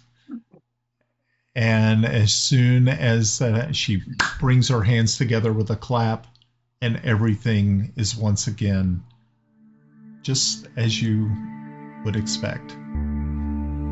Everything is fine. And I think this is where we're going to call it an evening.